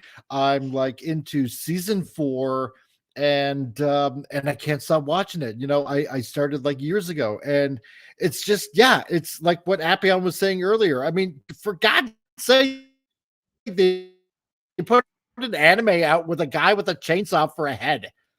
Mhm. You know, And people like I mean, it, it's like just something when you look at that, it's like, yeah, it's like, oh, I've never seen that before. What's this about? You know, Chainsaw Man. yeah, it's just wild like that. And My Hero Academia is another good example. There's so many wacky characters. Like the headmaster of the school is like a little dog man, but he can like Yeah. control big mechs and stuff. Like it's just wild. Yeah. It is. You know, it's totally off the wall. It's something you've never seen before. It's just when you've seen it all. It's just something brand new just totally comes out. You know, Yep. and it's like, oh, I'd never thought of this kind of situation before. And it makes you wonder, how the hell do you come up with all this kind of crap? You know, that you're coming out with. Not that it's crap, but you know what I mean. Vince Womack, yeah, Battle Royale background was worse than Hunger Games, but the film was way better. Even Battle Royale 2 was better. Exactly. Yeah, Psycho Man. There's a new anime coming out called Lazarus that I am looking forward to. It's by the same guy who made Cowboy Bebop. Ooh, really? Can't wait for that to come out. So, but let's find out what's going on here. So, in adding his voice to an increasing number of Japanese creatives who have found themselves unhappy with the ever-growing demands that their works be altered in order to accommodate Western socio-political standards, Anime Production Studio Pierrot Company Limited president and CEO Michiyuki Homa has warned that should his respective medium change its core identity in order to attract overseas audiences, the results will become increasingly boring. Well, amen to that, bud. I don't want washed down anime. I don't want washed down anything. No need to fix what isn't broken. Exactly. Leave it alone. Yeah. We don't get action that that anime has in Hollywood anymore. I mean, oh my god. I just watched Rune. Oh, you're roboting again, man. Can't really hear you. Yeah, it's probably best that I'm roboting because I just watched Rebel Moon Part 2, The Scargiver over the weekend. I was putting that off because I don't want to watch it that badly. Oh god, the first movie was so disappointing. I thought, okay, you know, I gave Part 1 a shot, and it was okay. You know, I know a lot of people don't like Zack Snyder, and you know, and hey, their reasons are valid. You know, I like his cinematography. I don't necessarily like his writing, right? Yeah, his storytelling is shit, but some of the visuals are gorgeous to look at. Oh yeah, 100%. I mean, maybe he needs to lay off doing a lot of the slow-mo, I think, in a lot of scenes, but you know, that's just me. But yeah, he overindulges on slow-mo. If he did it more moderately, it would be more amazing. Like in 300, it was kind of perfectly balanced in that movie. Yes, 100%. I totally agree with you on that. But I liked it. You liked it? I liked it. Hey man, to me, if the you Justice like it, League you is win. the greatest comic book film ever done. That's my opinion. His version. Okay, I love it. I love it. And hey, if you like it, that's fine. That's fine. You know, but I can see what people would not like it, but I can see that. I'm honest that way. I mean, it's not perfect, but I liked it. It was enjoyable for what it was. I was thought. And you watch his review too. Yeah, that was enough. Yeah. I just thought Part 2 was just so drawn out. It's like 2 hours of exposition of just, you know, like alone, just sitting around the table. It's like, oh, well, this is the reason why I'm doing this and doing that. It's like you've yapped on about this for like what, 20 minutes or something like that. Yeah. And then you're harvesting the grain for what felt like, I don't know, like a half an hour or something. Okay, like that. yes, I agree. just harvesting grain. It's like, okay, we get it. You're trying to get. Oh, does he do grain slow in. motion again with the grain? Because he did that in the Yes, he first does. one. He does. Oh Yes, my he God. does. He does it. I'm not gonna Dropping lie. grain on the ground does not deserve to be in slow motion. I don't care what film you're in. Even if it's a movie about gardening, I wouldn't want it to be in slow motion. And how many multiple To the shots brain. do you have to take of putting it on a friggin' floating wagon? Like, oh my God. And then we got to show the shots of making it into flour here and there. It's like, I know how flour's made. I know Remember- what you do with grain. The battle scenes are cool. I'm sorry. Remember all those scenes are in Star amazing. Wars where Luke was harvesting moisture? Yeah. Remember that? But you know But what? the But I thought, battle scenes are cool. yeah, some of the battle scenes were pretty cool. Some of them, I'll give it that. You know, although the extensive use of slow mo, it's just like I like slow mo. God. I want to do more slow mo and some B roll and stuff. I do, but I agree. Like the grain thing, the table thing. Yeah, I will not deny that. And- You're like, why Yeah, is the slow mo and using a scythe? That's dumb. It's Yeah. Let's be honest, the main character is boring as shit. Like Korra Yeah, oh, is so God. one-dimensional. You want to talk There's about no a one-dimensional character? expression. I know. It's like, can you do any other expressions other than just scowling or whatever it is, that look, that blank look on your face all the time? Oh my God. I'm It not was saying just it was perfect by any means. It's not the great film, but I enjoyed it for what it was. And- but I and- get, and I v- totally get it. Yeah, there's too many Oh, slow yeah. mo. And some of the scenes are just like, what the hell? it's a snort, but it's so artistic. It's like, I get it. What Oh my what the first God. movie reminds me of is like an Oh. RPG, but you're playing it like really fast, and you're not Yes. like doing any of the conversations. You're just go here, grab a teammate, go to this planet, grab a teammate, go to this planet, grab another teammate. All right, we're on the final Yeah. mission now. Yeah, Yeah, exactly. that's That's pretty much it. Oh my Yeah, but God. do you want that in your movie though? No, exactly. No, I know. And Vince is gonna get this, but every time I look at that Supreme Commander freaking guy, and it's exactly what Critical Drinker said. It's like I'm looking at Lloyd Christmas from Dumb and Dumber with that haircut. I swear to God, Yeah. it looks like Lloyd Christmas from Dumb and Dumber. That's so And I'm true, like, actually. when in some dystopian future, what, you couldn't afford a barber? That's the best haircut that you could get? Like, Maybe it's really? their- Oh my! I think it's their race or their thing or whatever. And yeah, but it's, Oh my! It's not God. intimidating though. That's the problem. It doesn't. No, it's it doesn't not. instill fear in me. It makes me want to giggle at you and then get killed by that stick that he beats people with. Yeah, I'd be laughing myself to Just death beating- by You'd be like, really. "Whoa, you're laughing at me." Gonna attack me? But anyway, the whole point is that there was actually a point that I was actually going to make. But it's just this movie. It's and of course the teaser of more movies to come, like he's announcing and stuff like that. It's like, oh God, please no, just let it in here. But I think it's like movies have just gotten so boring. Right? It's just to me, it's like I spent 2 hours on this. I'm not personally invested in any of these characters whatsoever. That freaking kung fu lady Jedi wannabe with like the blazing swords. It's like this just is so choreographed so poorly. It's like she's trying to put like massive effort into like swinging these big giant glowy hot glowing swords around and stuff like that.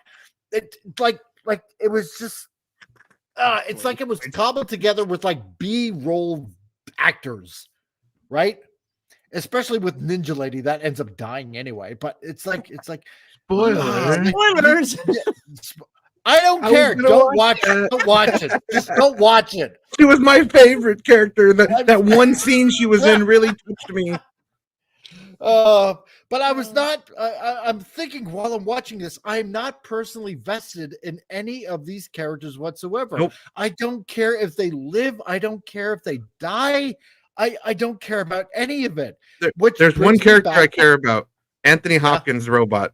Only one. Yes, He's my that's favorite the character. only one. Yes, because it's like I want to see more of Anthony Hopkins' robot. It's like his ghost is living in that robot or something like that. That's the only one I actually care about because I know, just watching any of the movies that he used to do, it's like I love him as an actor. I love him as an actor, and I wanted more action. I wanted to see actually more action, but you only get like maybe 2 to 3 minutes of him actually like mowing down a bunch of Imperial scum or something like that. Of In the this second robot. movie? That was pretty much it. Yeah, yeah. Oh, and he's That's sidelined it. in the first movie. No. Yeah, yeah. Yeah, And he's around the totally end. sidelined movie. until the end. Yeah.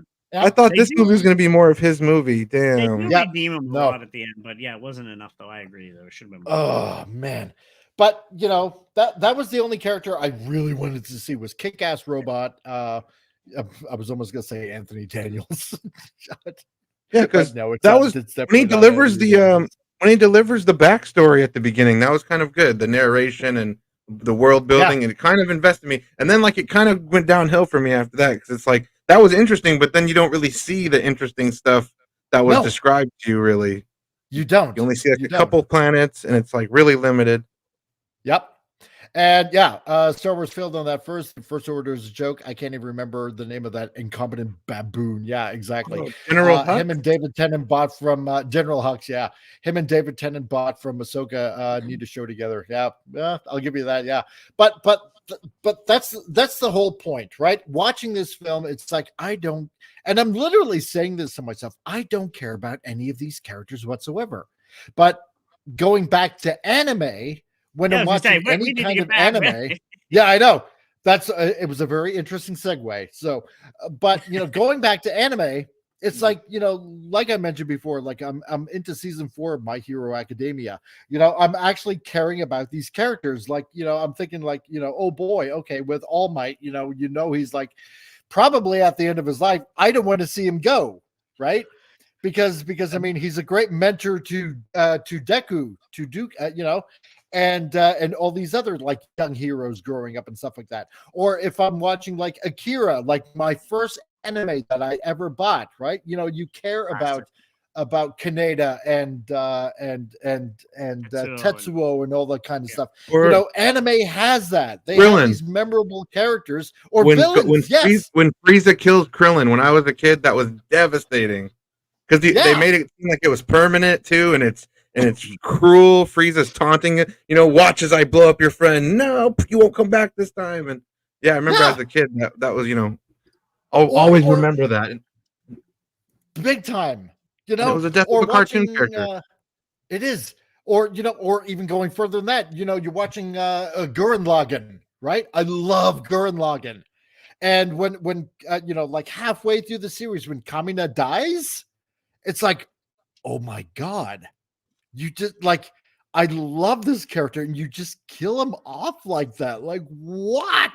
And I still tear up, at an anime, at basically a cartoon, right?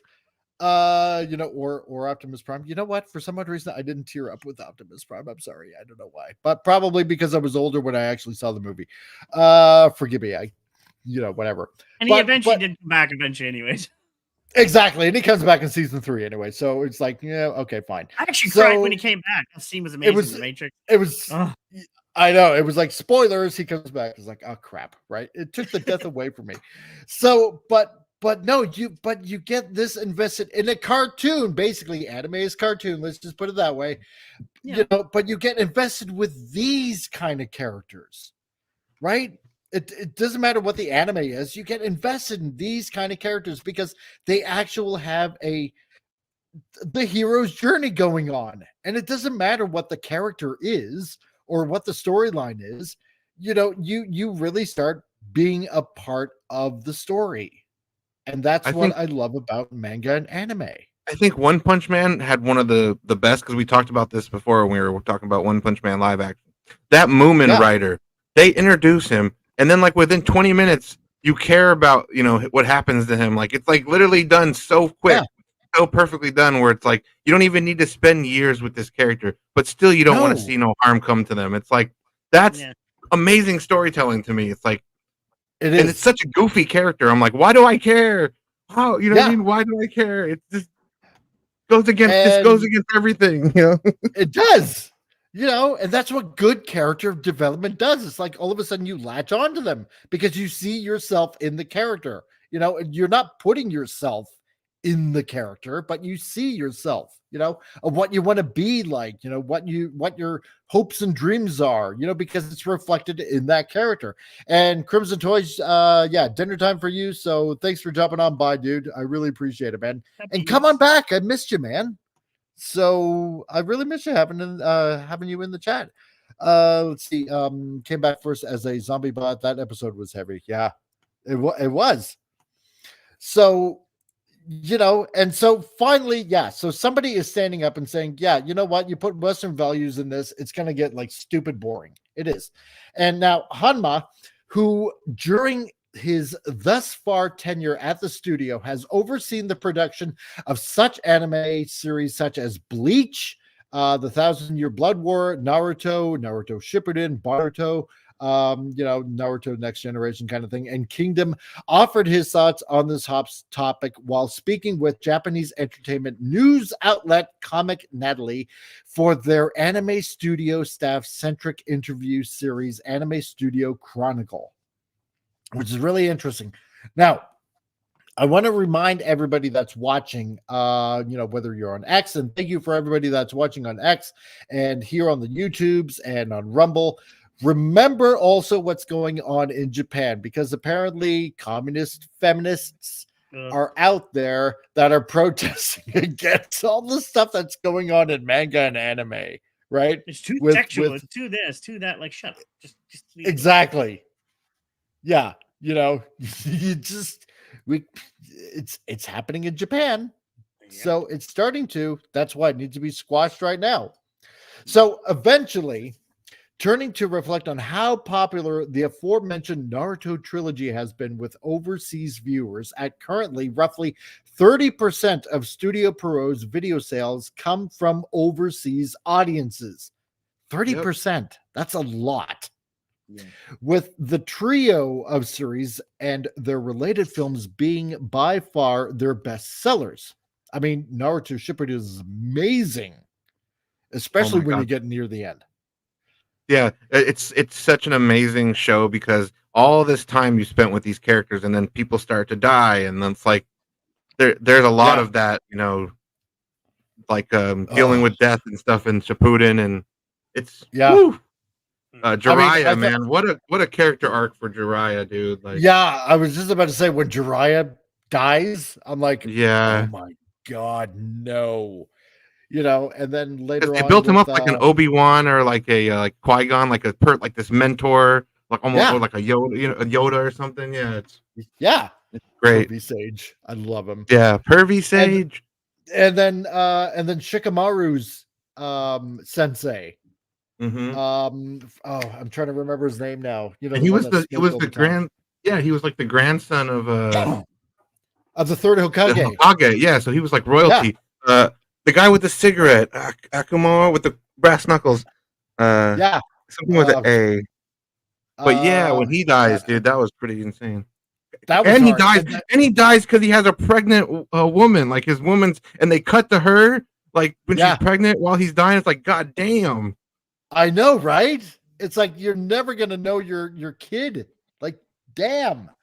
And then when Neji dies, I'm like, that's hard, man. That was hard. That was just as hard as when Jiraiya passed away, at least for me, right? And Neji was like a rival to Naruto, and he's like related to Naruto's future wife, and so it's like he basically lost a brother-in-law in a way, or a cousin, something like that. Yep. Vince Malmark, never watched a single episode of Naruto, never piqued my interest. I'm more of a mecha sci-fi anime guy, and that's okay. And usually, hey, I'm all about the big robots and everything like that, but wow, if you really wanted to binge watch a series, try Naruto. Yeah, if you like kaiju battles, they eventually get into like full-scale kaiju, like Godzilla level battles. Oh, dude, yeah. They're just fighting on top of giant monsters, and yeah, it's pretty great. epic. Now, the studio boss asserted, I am endlessly grateful to have had the opportunity to meet and produce a great work that will become a long-term series that will last for years. However, it is difficult to make a work that will be popular overseas or that will become a long-term series. To this end, he explained, of course, you have to aim for the top half. But if you make animation with that in mind, it will become increasingly boring. And it's true. If you try to adapt to here's the thing. This is the thing that makes manga and anime genuinely appealing. Okay.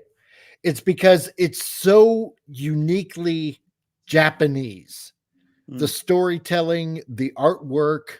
I mean, you try to compare a North American comic, like take any North American comic and you take any Japanese manga, and you can see aesthetically, by looking at the pages, they're just vastly different. The art style, of course, is like vastly different, but the way they express action, the way they express thought, it's just the whole entire culture that is portrayed through their storytelling. And that's what makes it so appealing, because we don't have the same culture whatsoever by far. And it's nice to see the culture reflected in the storytelling, right? Just like I imagine, for example, and I know I've gone talking about like My Hero Academia, but like when Appy and I were talking, because he was a fan of North American comic books and Spider-Man in particular, right? If I have that right. Oh yeah, Spider-Man 100% is he's even, I think the creators even said like Spider-Man is definitely like his inspiration for Deku and like the whole thing. Like so he loves Spider-Man and he wanted to make something like that, but with his style, and it works. Yeah. And because there, I imagine he saw something that wasn't in that mainstream kind of Japanese manga or anime, that just wasn't there, and he basically ended up filling a void, right? Because there was something about this North American culture, you could say, that appealed to him, just like much of manga and anime kind of appeals to us. It's just something that's not in the culture, and you tend to appreciate it. And I mean, look what he ends up doing. He makes up making a worldwide popular series, My Hero Academia, and that's the whole point. If you try to adapt too much of somebody else's culture into what you're doing, like in this case, if any kind of if the wrong type of the message gets into the message, and like the live action Cowboy and Bebop. Exactly. Yeah. You try to take, like, say, the live action Cowboy Bebop or Death Note or any of this. Don't. Yeah. Well, no, it's a prime example. True. 100%. Dragon Ball Evolution. Yes. Oh God, Dragon Ball. I've not watched that, and I don't want to. It's so bad. If you try to quote unquote North Americanize it, it doesn't work. Yeah, it makes it stupid and it makes it boring. It's not the unique parts of that culture where we enjoyed it from originally. And that's what I'm talking about, right? And this is what this president CEO is talking about, right? He goes on to say, we don't make characters smoke in order to take some series overseas, he continued. We have to make the violence a little less violent and avoid sexy expressions. If Japanese animation is bound by such restrictions on expression, there is no way that people overseas will want to watch it. And it's as simple as that, And drawing Assange to a close, he affirmed, works that are a hit in Japan are also a hit overseas. I believe that we must not make the mistake in approaching anime production in the wrong way. And it's true. It's like, no, we don't need to do what Hollywood is doing. We don't need to take certain cues that basically is making entertainment over there boring. We don't need to basically adapt what we know is a success in order to please the market overseas. No, we're just going to stick by our guns and do what we've always done and just make the best damn story that we know how to. And if somebody doesn't like it, oh, well, too bad for them. But we're not going to kowtow. That's why I'm scared for the newest adaptation of Akira. They are making a new movie, and I'm like, oh, please don't. Oh, God, yeah. Yeah. That video that I no. released last year. Oh, my God, with that Taika Waititi. Like, for Warner Brothers wanting to make an Akira live action, it's like, oh, for the love of God, no, please no. I don't care if you say you're a fan, but no, don't do it. We've always seen the good adaptations. There is good adaptations out there, not the Netflix Death Note. It's the original Japanese. There's one I will say I've never mentioned, but I loved it, is Alita Battle Angel. That movie was done well. That was good. I love that. I love that anime, and I was like, okay, they actually did that justice. I never mentioned that, but that was so underrated. I thought that, and they're going to make it part 2. They've said they're going to do it. So they tease us with Edward Norton at the end, standing there, and I'm like, I need to see this. But now you do like that, or like One Piece. Stay loyal to the subject. Stay loyal to what it is. Yes, we'll accept it 100% because we're fans. But don't Americanize it. Don't bastardize it. No, man. Yeah. The whole time I was watching One Piece, I'm like, I want these people to do live action Dragon Ball. I know. These people do Naruto. Yes. Yeah. I trust only these people at this point. Yeah, that's right. Exactly. And you're right, Yep, exactly, Vince. That's right. Leave Goku alone. Leave Benny alone. He never went to high school in America. Don't have him in high school. That was stupid in Dragon Ball Evolution. It was so dumb. Oh my God, I hated it. Psycho Man never watched it. I know. I never watched the source material at all. Like they just heard bullet points and then they just yeah. Psycho Man 90. Basically, Hollywood will make a live action mangas into film like Batman and Robin. Oh God, can you imagine? Bat skates. Oh God, they're ready for anything. Yeah, never leave home without it. Exactly. Oh, frig, I hated that. Yeah, Alita wasn't bad, at least as a standalone. Haven't read the manga, dude. You got to read the manga. The anime is great too. I love the anime too. It's like the manga. Vince Womack, just to let you know, the manga is from late 80s. Just to let you know, mid to late 80s. Someone's around there if you ever want to look it up. But remember with Alita Battle Angel, a lot of people were complaining like her eyes are too big.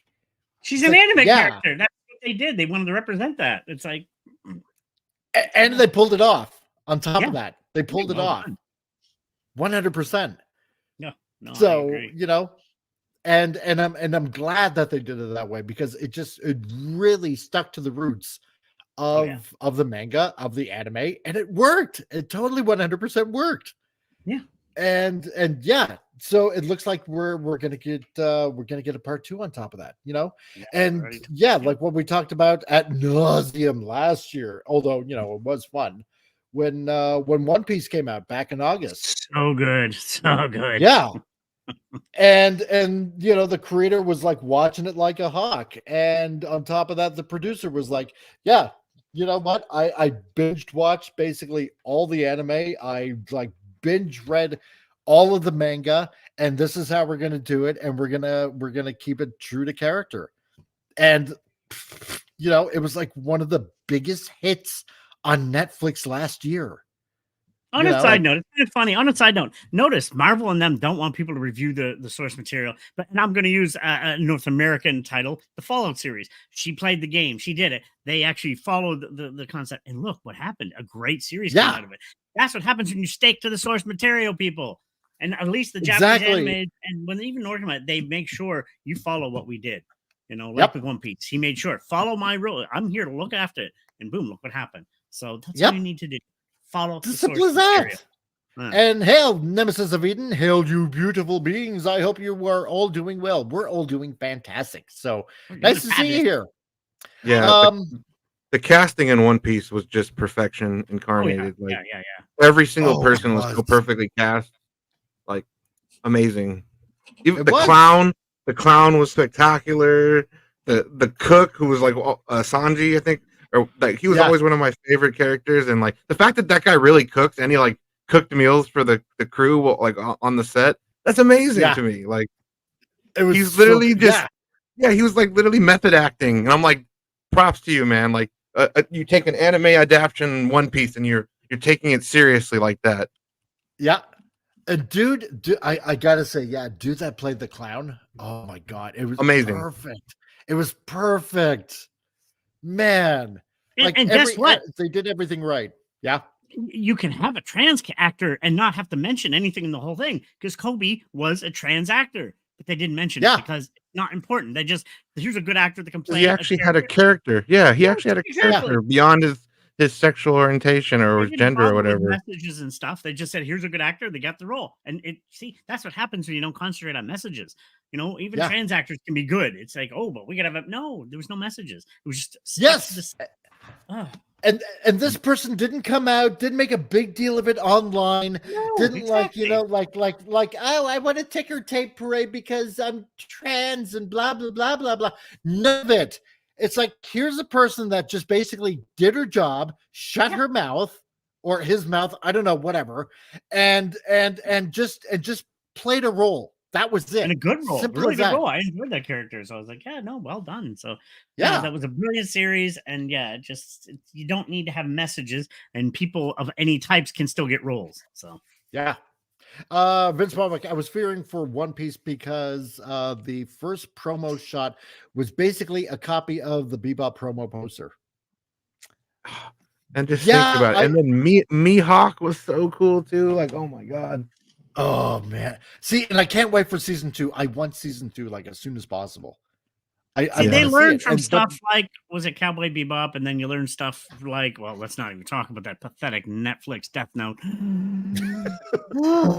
But there's a live action Japanese Death Note that's brilliant. Go check that out if you want a good live action Death Note. Yes. Japanese, so good.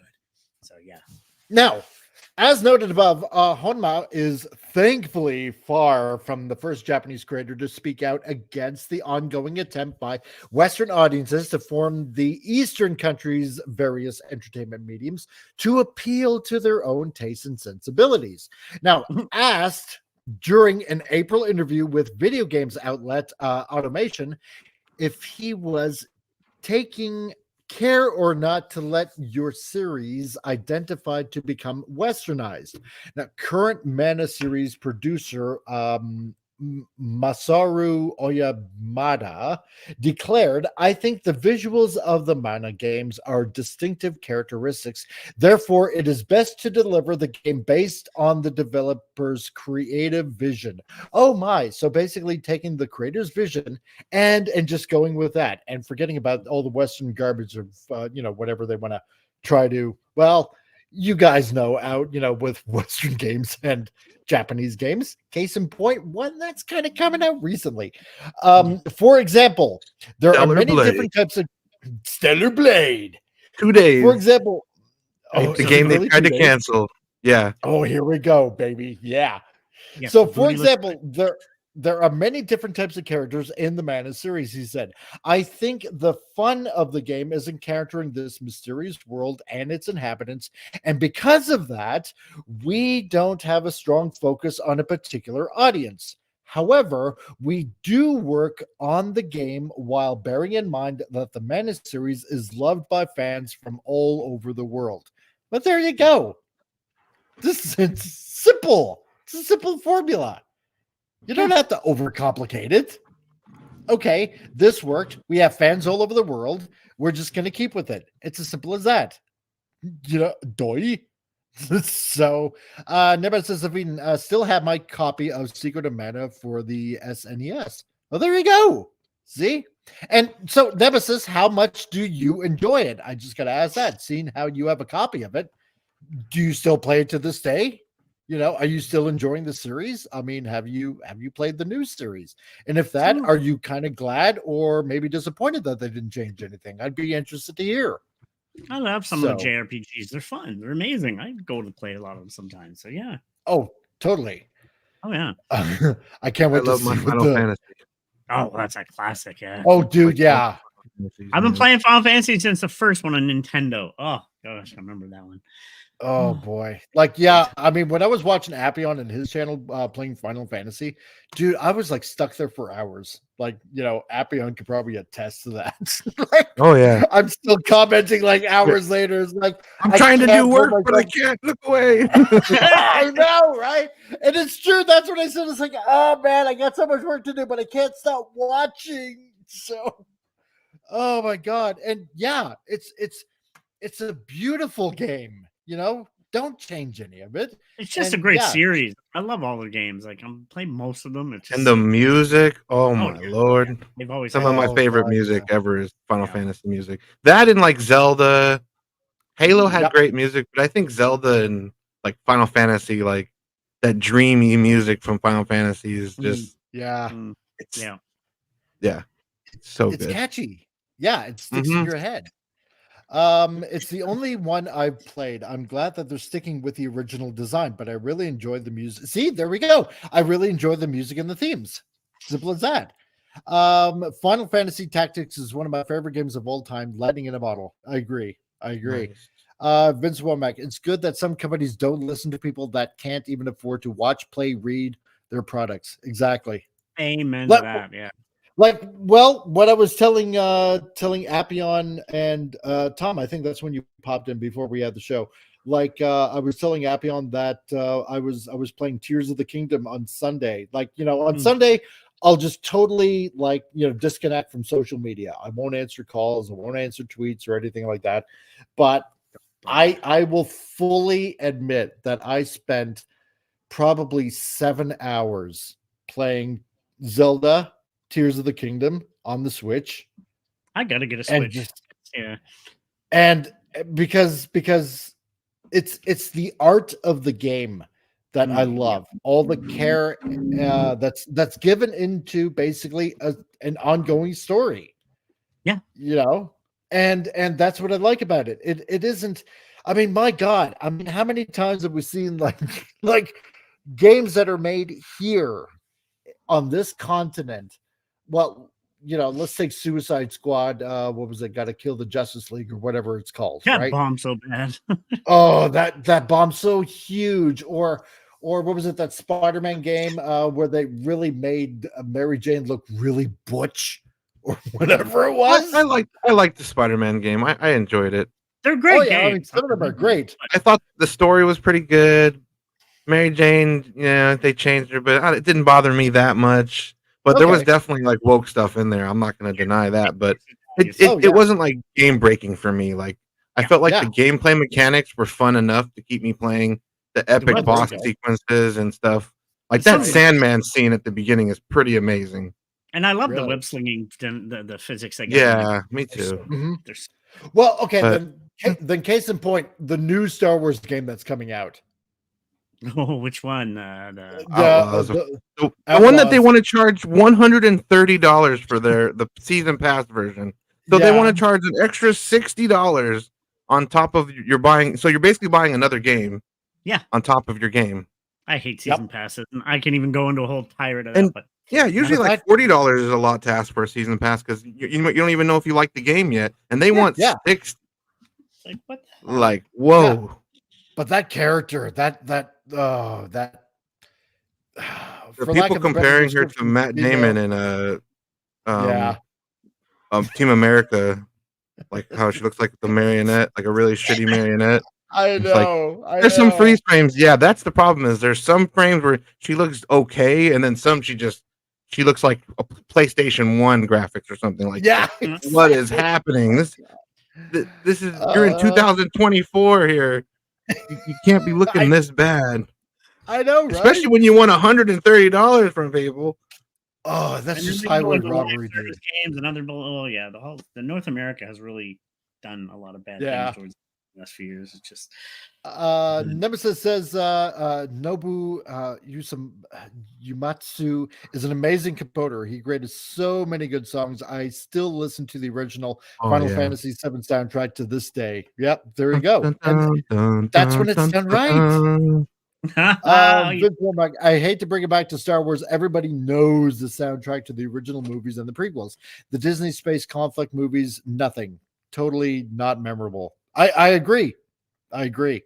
You know, Yeah, they really didn't introduce any new music scores that They were do. memorable. Yeah, yeah, like and the modern everybody versions do. remembers Duel of the Fates from the Phantom Menace. As much as people hate that movie, Duel of the Oh, big Fates is time. iconic. Yeah. Yep. It's memorable. You know, you don't forget it. As soon as you hear the first couple of bars, you know exactly what it is. You know. But weighing in on the discourse surrounding the heavily altered localization scene in the English release of Vanillaware's Unicorn Overlord, Final Fantasy Tactics director Yasumiyu Matsuno said, I believe that it is unacceptable for someone to alter a work without considering the original author's intent. Amen, dude. However, when the market or language is different, a direct translation may not convey the intended meaning accurately. This is especially true for humor. Therefore, I think some degree of alteration is unavoidable. Yeah, because there are some things when you're translating, the humor doesn't come across the same way. I agree with that. Lost in translation. Yeah, that exactly. And totally agree with sometimes when it comes to different culture, humor is different, right? Yeah. And so you really have to understand that culture to get the joke behind the joke, right? I mean, there have been several times when I'm watching some sort of anime on Netflix, and and sometimes if my wife happens to be sitting down beside me, watching alongside me, she won't get it. And that's fine. It's not that she doesn't understand humor or anything like that. My wife does, right? But sometimes if you don't, with some people, if you don't get the culture, then the joke might fly over your head. And that's not her fault whatsoever. It's not. If you're not into it, then it might be lost on you. And that's okay. That's not a bad thing. It should make you want to maybe learn a little bit more about the culture, so maybe you understand the joke or something like that. And if you're definitely a nerd, well, then you'll get it, right? I love the anime trope joke that they do in almost all animes, where like a character will do something stupid or say something stupid, and then all the other characters will be in the background, and they'll all just like drop it onto their heads. You know what I mean? That's such a drop. It's like in almost all animes where it's like, oh yeah, totally, embarrassment, like how to physically show like being embarrassed by what someone has done in front of you. So they all just like really comically like Wile E. Coyote. But he goes on to say the issue lies in whether the original author has consented to these alterations. Has anyone confirmed whether the author of Unicorn Overlord has approved its English translation? He then posed. In any case, I think both arguments have merit. Translating faithfully to the original and allowing some degree of adaptation. I encourage discussion on this matter, as I do not intend to take sides. However, if the original author approves, I believe it should be respected. That's all. And that's it. Which is totally 100% fair. Yeah, exactly. So, yeah. I mean, if you don't have approval, this is why I say, it's just important to just keep faithful to the author's original intent. Don't butcher anything just because you don't like it. It's not up to you, because you're messing with somebody's dream, basically, of putting something out, right? Nemesis of Eden, amen. Lost in translation is a thing. You just need to keep it as close to the original creation's vision as you can. Exactly. Vince Womack, Star Trek Voyager had the same problem. They went from custom musical cues to generic crap, and it was so noticeable. Yeah, it's true. 100%. So yeah, that's all you have to do, is just stay true. I just bought my friend this game, Unicorn Overlord. He's playing it right now, so I think got it for him for his birthday. Yeah, so hopefully he's liking it. And it looks like it's made by the Final Fantasy Tactics people, so I bet Nemesis of Eden probably interested in that or something. Oh, I hope so. I hope it's good. So, but no, it's good to see that Japan is getting it. They Mhm. I imagine obviously are seeing what's going on here. They got to know what's going on here. Oh, they do, and they're And like, yeah, no. Yeah. Because there's no way. As Hollywood is like clamoring for new IPs to try to dish out to people, and and new properties probably to like soil. I'm sure that a lot of creators over there are like, do we really want to market to the US? Yeah. Maybe not. Not in its current state, that's for sure. Just the No. Yes and no. Well, that's true. Because how many times have we seen, even in video games, the North American distributorship of certain games saying, well, you have to cover this up or you have to alter that, and fans are like, no, don't do it. No, this is why we want it. Because of ABCD. Yeah, even goes back to like Capcom and like Resident Evil. They didn't want to call it that, so they called it like Biohazard or something. Like they changed the name for like international releases. Yeah. So it has like 2 titles because of different markets. Yeah. So that goes way back. Like early game. Like they've always been trying to appeal to different people. Like going as far as to change the name of the game for certain. That's sections. right.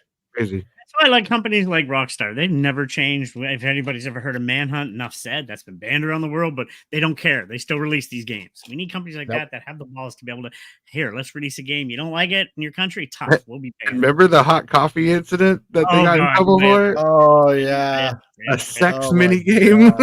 Yes. God. What the hell were those programmers thinking? What were we've you had, thinking? Since then, we've had GTA, which is one of the longer running games ever. GTA 6 is coming out soon. And then you have Red Dead Redemption 2, which is a masterpiece, in my opinion.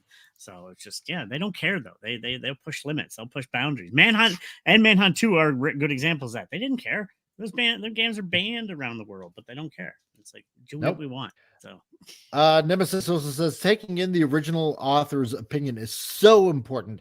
If they don't like it, maybe try revisiting it.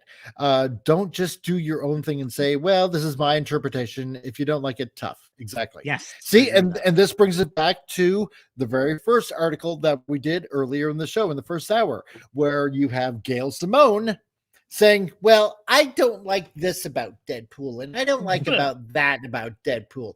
So we're just going to make him a hulking ghost of a man, and we're just going to take away all the things that make Deadpool Deadpool, and we're just going to make him better. It's like, no, because you're not, again, like with this article, you're not respecting the creators whatsoever that made the character Deadpool what Deadpool is today. That's why he ends up getting 3 movies and video games. That first paragraph by Gail is just so nonsensical. It's just like, yeah, if you take away all the characteristics of a character, they wouldn't be much of a character, would they? And it's like, yeah, that's all characters in all mediums ever. Say something that's not basic knowledge. Exactly right. Oh my God. You're supposed to be an expert in your field or something like this. Yeah, right. You're supposed you know to, but... you know what characters are. Have you watched the film? I don't know. If Superman couldn't fly and he was just a guy that wore glasses and he wasn't an alien, he'd be a pretty boring character, wouldn't he? Yeah, exactly, right. Well, yeah, no shit, because he'd be an ordinary guy that works at a newspaper. That doesn't fly on poles and walls. Well, yeah. And now we're telling the tales of Ordinary Man. Watch how he goes to work, earns a paycheck every 2 weeks, and tries to juggle the ominous, basically it'd be a Jimmy Olsen comic book. Nobody wants that. Nobody wants the Jimmy Olsen exactly story. Right. Oh my God. It's just, Gail, give it up. Go write your own crap and stop working at places that used to mean something. Psycho Man, yeah, Rockstar is working on a Max Payne project. Ooh, again. Yes. Interesting. Perhaps it might rehash 1 and 2. Yeah. Yeah. Oh, dude, I remember playing the first one. That was Ooh, that was a Time good stop game back in the physics day. And then we got that terrible movie with Mark Wahlberg in it. Oh God, I know, right? Jeez. Terrible. It was so bad I forgot about it until you brought it up. Yeah. You had erased it from the memory banks and I brought it back in. Oh, you bastard. So yep, you can't put a cross on a grave. That's offensive. What? Big boobs in a kid goosh and a kid show? Yeah, not on my watch. Exactly. Thanks for that Canadian show with the clown. What was the clown on the couch? What was her name? Big Comfy Couch. She was hot. Yeah, she was. Yeah, I'm not going to argue with you there.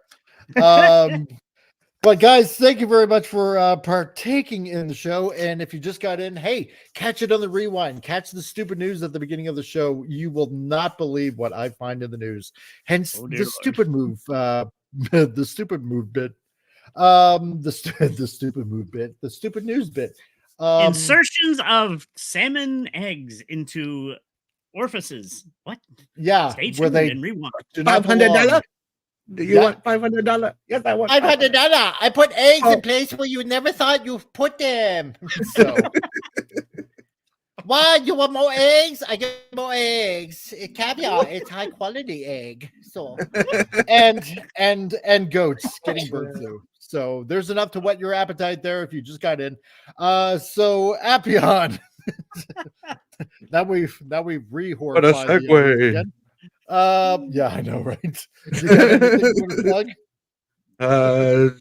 Not the people with the salmon eggs, but no, probably not. Anyways, yeah, I have a YouTube channel. I post a lot of shorts of games I play on there. I post live videos of me playing games. Right now, I'm doing Kingdom Hearts 3. Almost done with that. Like in an hour, I'm gonna watch with the Padawannabe. We're gonna have a watch party for Titan AE, the animated movie from back in the day. And yeah, we're gonna check that out. And then yeah, that's pretty much it for now. I'm gonna have to rewatch it. That was a good movie. Yeah, I haven't seen it in like 15 years, so I'm like, oh, that's a good pick. This Padawannabe picked it. I'm like, yeah. Now that you mentioned Titan AE, it's like it's been a long time since I watched it. Has been. Jeez. Oh, there you go. Yeah. Allison Nemesis of Eden. Yeah, Allison Corder, who played Lunette the Clown on Big Comfy Couch. She was also a voice actress for Claire in the original Resident Evil games. Oh, yeah. Really? I did not know that. She's cute. Wow. Yeah. I don't know what she's doing. Yeah. Now, but yeah. And she is Canadian. And that being said, Geeky Classic Love to Tom, fellow Canuck. What do you got going on over at your channel? Well, for sure, we're doing Canadian things. And wait, I don't know what that means. And yeah, there, yeah, for sure, riding around the Zamboni with the Mountie. Yeah, exactly. That's right, you hoser. The Tim Hortons, eh? Yeah. Now. Riding a moose. I rode a moose to my prom.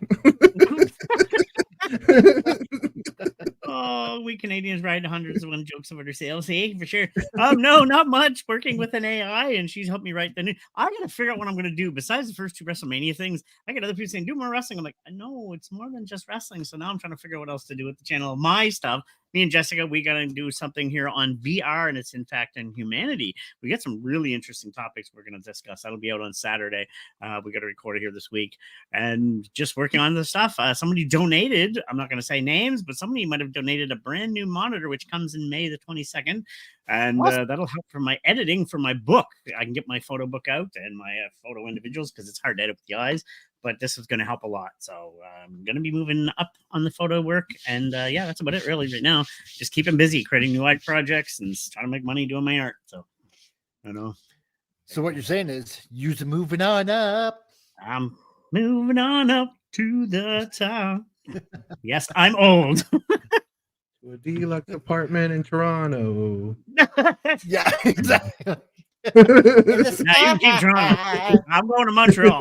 I'm going to Montreal. Oh my God.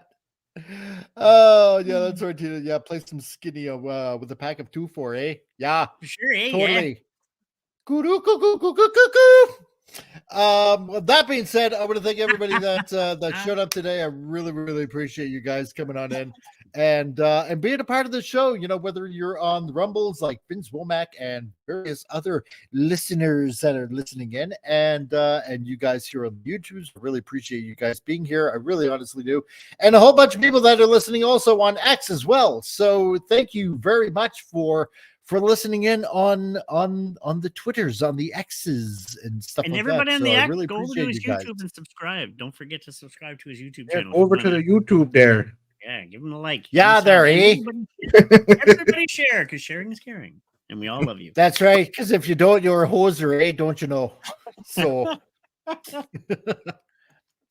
well, that being said, thank you all. Stay tuned on Friday. We'll be back and talking about more of the same kind of stuff. And if you're a member here, hey, I'll try to release some more member videos as well, and talking about other news during the week and stuff like that. And so to all of you, I ended off the same way I generally have lately. Be excellent to each other. And party on, dudes!